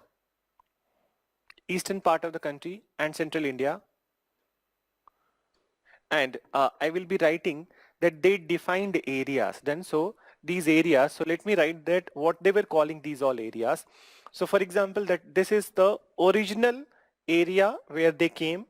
Then the north part, basically this will come into the north part, that this is the northwest, and then here is the north part, then east part, and then the central India. So when they were calling this area, that this particular northwest part was called as the Brahmavarth. Then the north part by the Aryans, it was called as Aryavarth. Then so Aryavarth. Then eastern part they called Purvakhand. And central part they started to call Madhya Desh. Or Madhya Khand, but Madhya Desh. So this is what they mentioned, these all areas. Then so this is what they named. So even if at this point of time, if you are belonging to the North India, whenever and if you are a Hindu, so if at all any ritual is happening in your family, so you are taking some pledges, and in these pledges you are just quoting your name. After your name you are quoting your clan. Then after your clan you are quoting your basic residence area, that what is the name of that place, and then you quote the entire land to which you belong, where they said Aryavarta Khande. Then so if you, those who have observed this practice, so this is coming from this Vedic nomenclature. Then so you write what you have written, that they penetrated into these areas. So then you write that, so they mentioned following parts. So you write northwest as Brahmavarth. So this is northwest as Brahmavarth. Then north as Aryavarth, east Purvakhand, and central Madhya Desh. and central Madhya Desh. Central Madhya Desh. Then, so this is about that where they penetrated. Moreover, some new rivers were also mentioned at this point of time. And many times people do ask that in the early Vedic times, why Ganga Yamuna not mentioned? Because they are not they were not located in the original area of the Ganga Yamuna. So now at this point of time, when they are moving to this area, so they will be mentioning. But one such surprising thing is that not very recurrently they are mentioning Ganga Yamuna. That mention of the Ganga Yamuna is there, but the river which they have mentioned at this point of time very often, that is Sadanira. So they have mentioned the river very often in the later Vedic period, Sadanira, and this is the present day Gandak river. So this is the present day Gandak river. So you write that in the later Vedic text, in the later Vedic text, there is mention of Ganga Yamuna. There is mention of Ganga Yamuna, but the river which was often mentioned,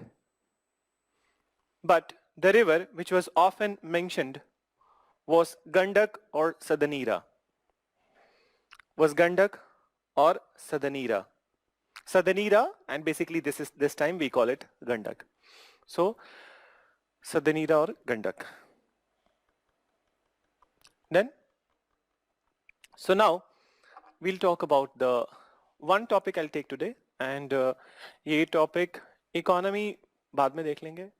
Economy, polity, let's talk about the political organization at this point of time, because economy is a very small topic. So let's look at the polity during the later Vedic period. Then, so let's come to these topics.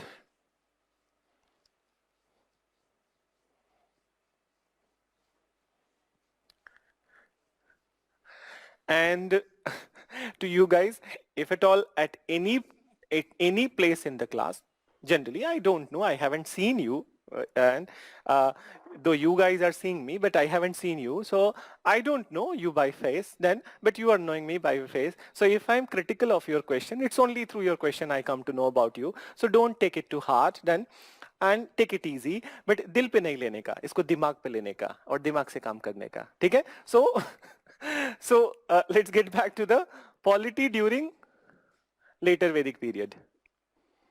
Polity during later Vedic period.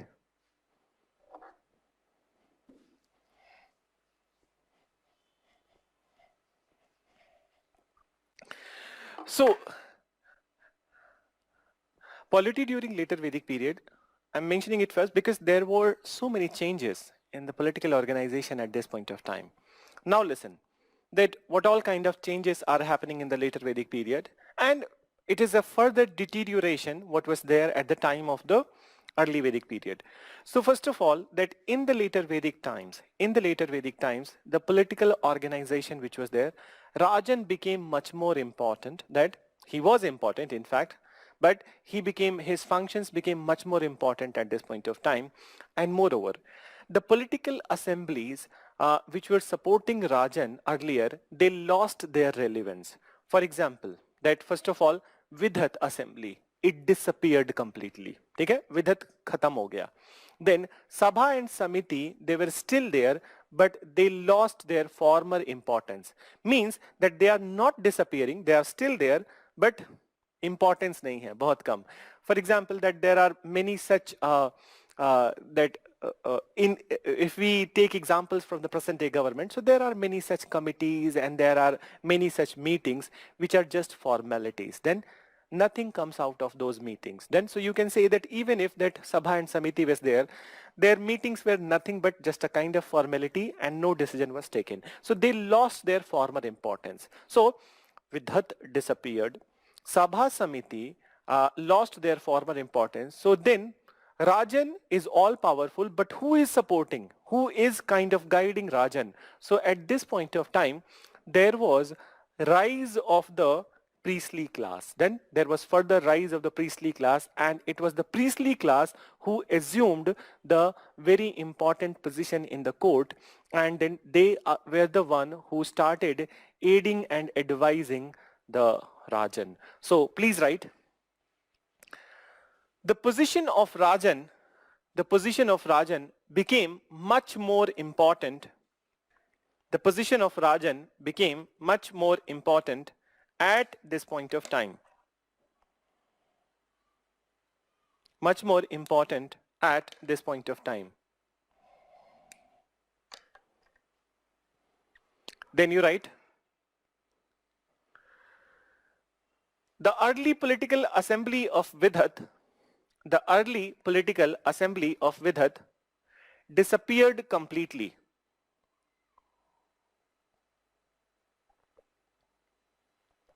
Early political assembly of Vidhat disappeared completely. Full stop. Sabha and Samiti lost their former relevance. Sabha and Samiti lost their former relevance,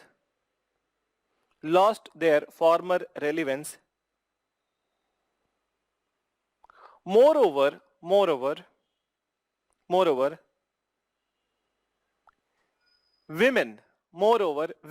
were evicted,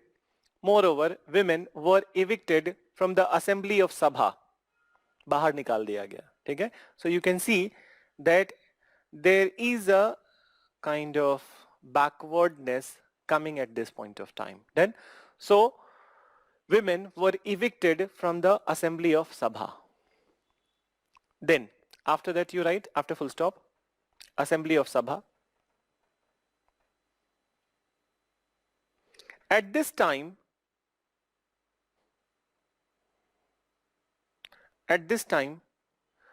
priestly class assumed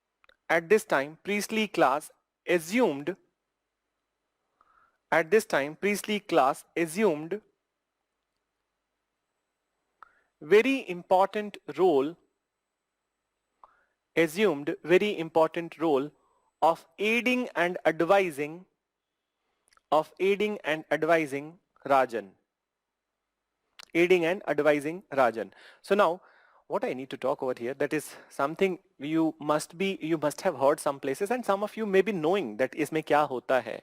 So these priestly class, they came up with the concept of the ritual sacrifices, and these ritual sacrifices just to confer the supreme power on the Rajan.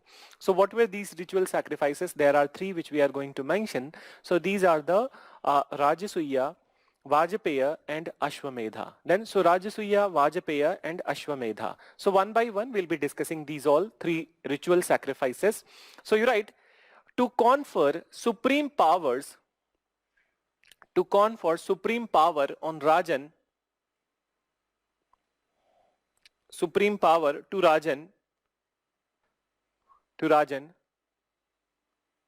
priestly class devised ritual sacrifices.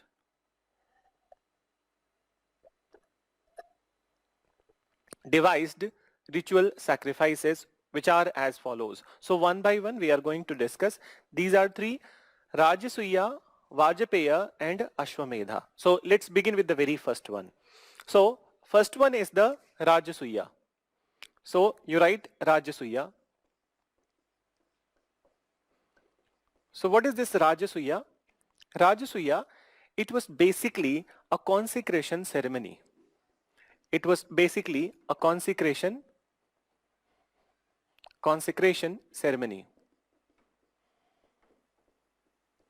Then what else is there? So it's basically a consecration ceremony. What do we mean by the consecration ceremony? Or basically, what is the Hindi meaning or the meaning which is there in the South India? So in North India you call it Rajyabhishek, and in South India you call Tilakam or Rajyabhishekam. So I hope with this word you are understanding that Rajyabhishek or Tilakam or Rajyabhishekam. So this is consecration ceremony. So now with this word, what you are getting to know, that the person who is going to be the Rajan, his consecration is happening, means that his first day, and then his first day his elevation to the throne is happening, and moreover with the blessings of this priestly class. So you write that in this ceremony,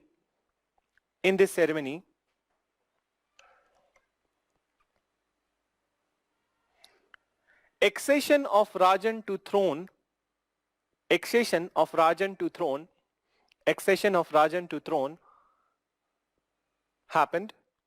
happened with the blessings of priestly class.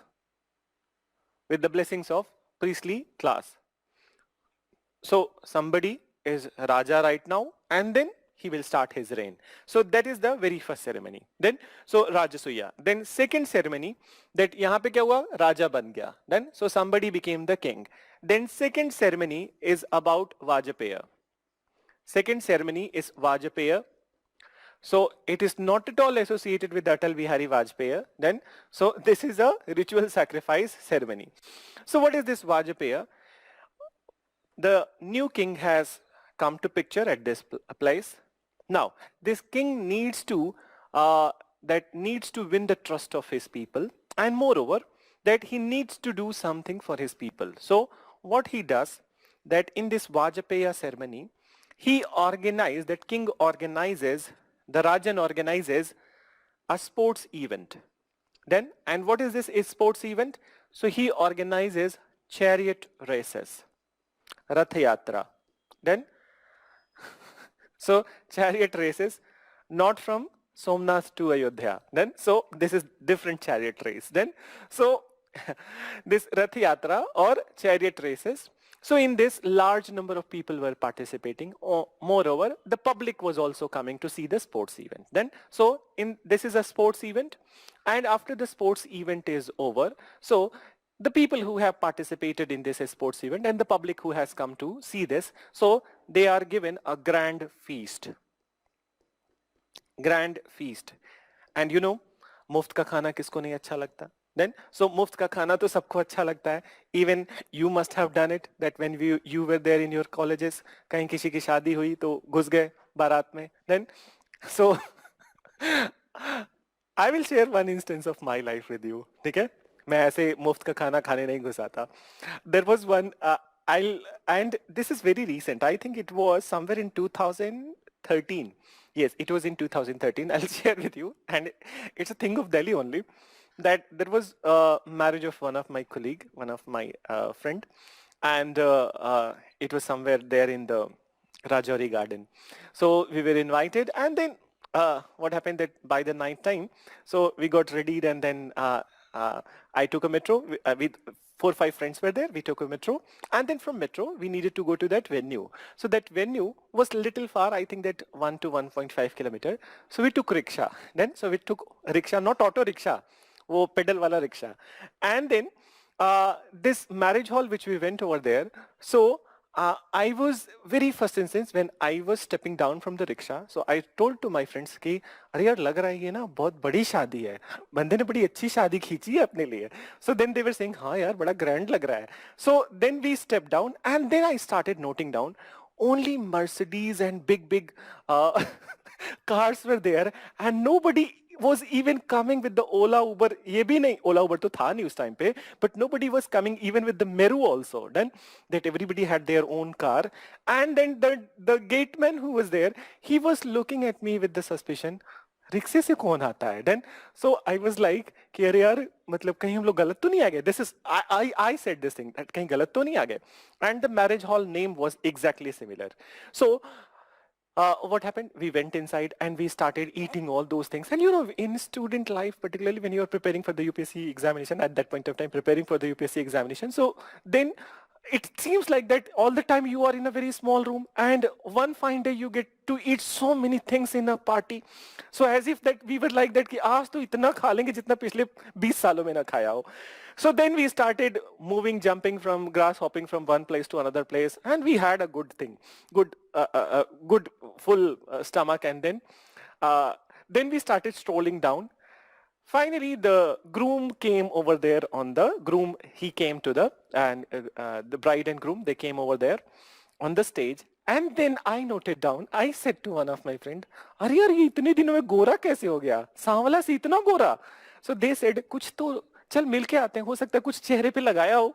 And देखो fair and lovely से काम नहीं होता इतना. So so we went closer to the stage and then we found out अरे यार ये तो दूल्हा ही अलग है मतलब.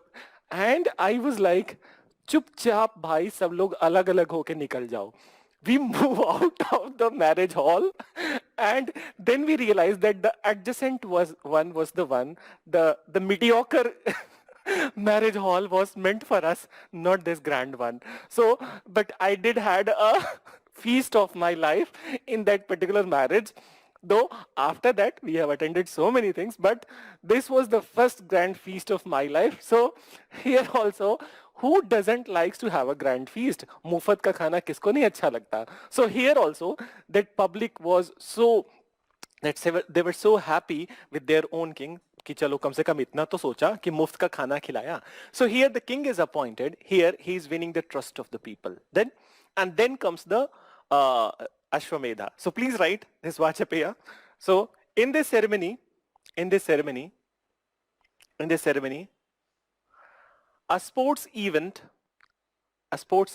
chariot race was to be organized. Chariot race was to be organized. Then you write, chariot race was to be organized.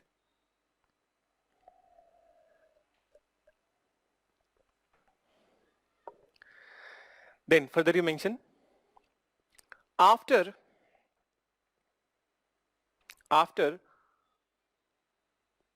the end of the event, after the end of sports event, a grand feast was thrown to the public. Grand feast was thrown to the public.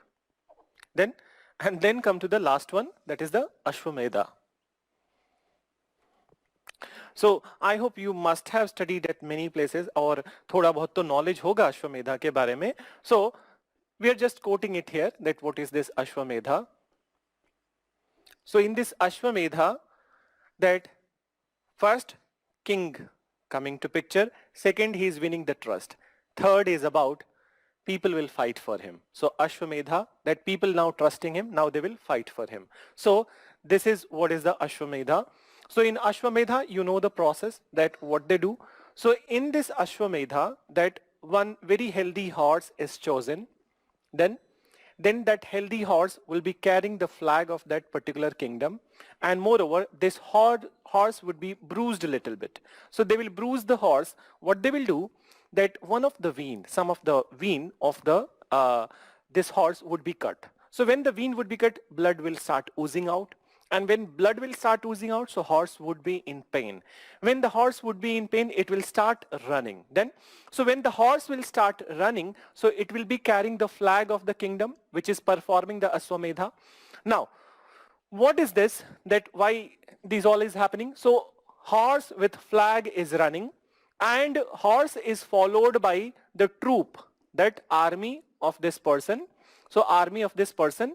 And what will happen? So suppose that the ceremony is performed by kingdom A. It is performed by kingdom A. So if the horse enters into the kingdom B,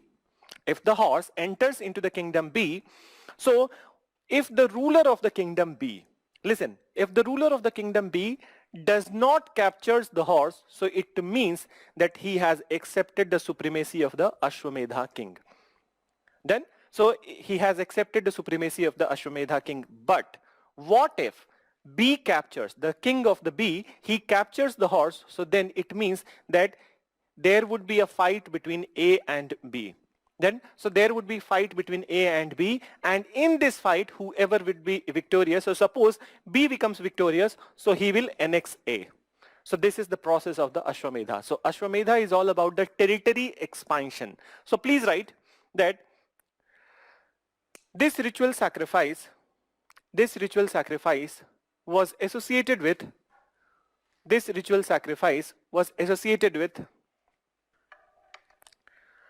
territory expansion, associated with territory expansion, in which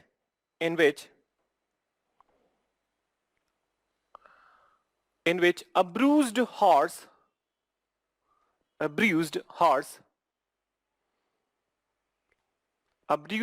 was let loose with the flag of kingdom, was let loose with the flag of kingdom, with the flag of kingdom, with the flag of kingdom, to run into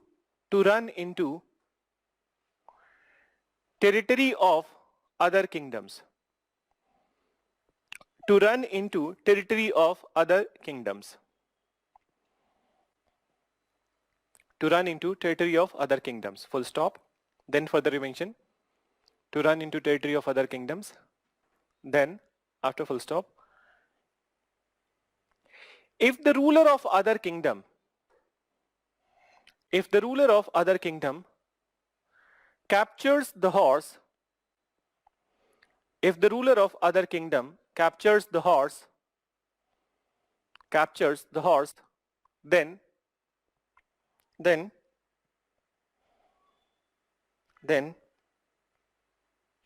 a fight was ensured, then a fight was ensured, then a fight was ensured, and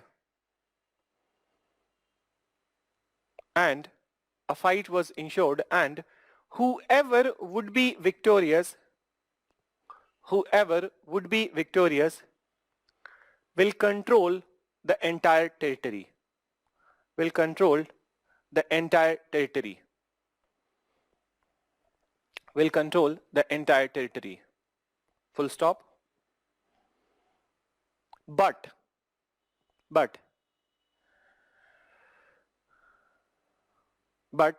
if the other ruler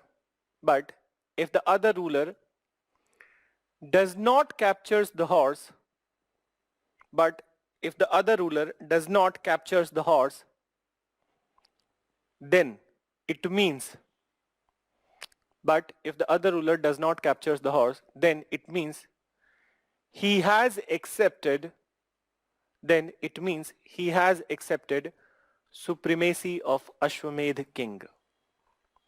He had accepted supremacy of Ashwamedh king.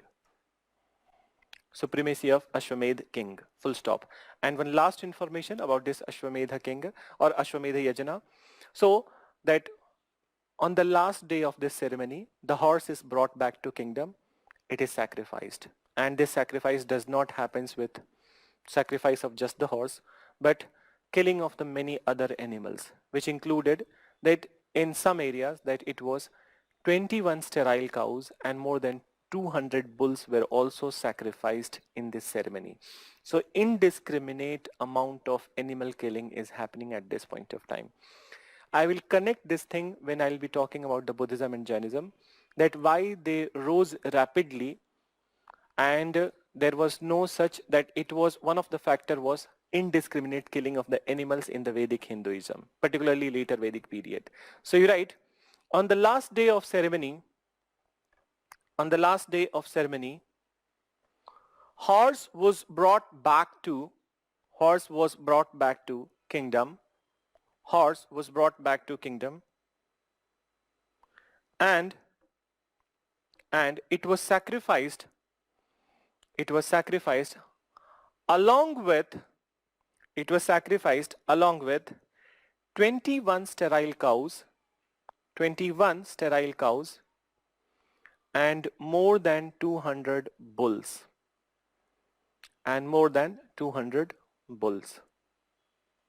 Then, so this is what happened at this point of time in the later Vedic period. So I am winding up the class here, and I know that there would be many queries in your mind at this point of time. So obviously, whenever the next class is going to happen, so I'll be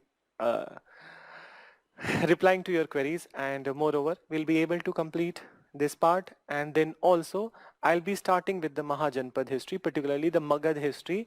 We are going to start in the next class. So till then, thank you and bye to all of you. Happy weekends.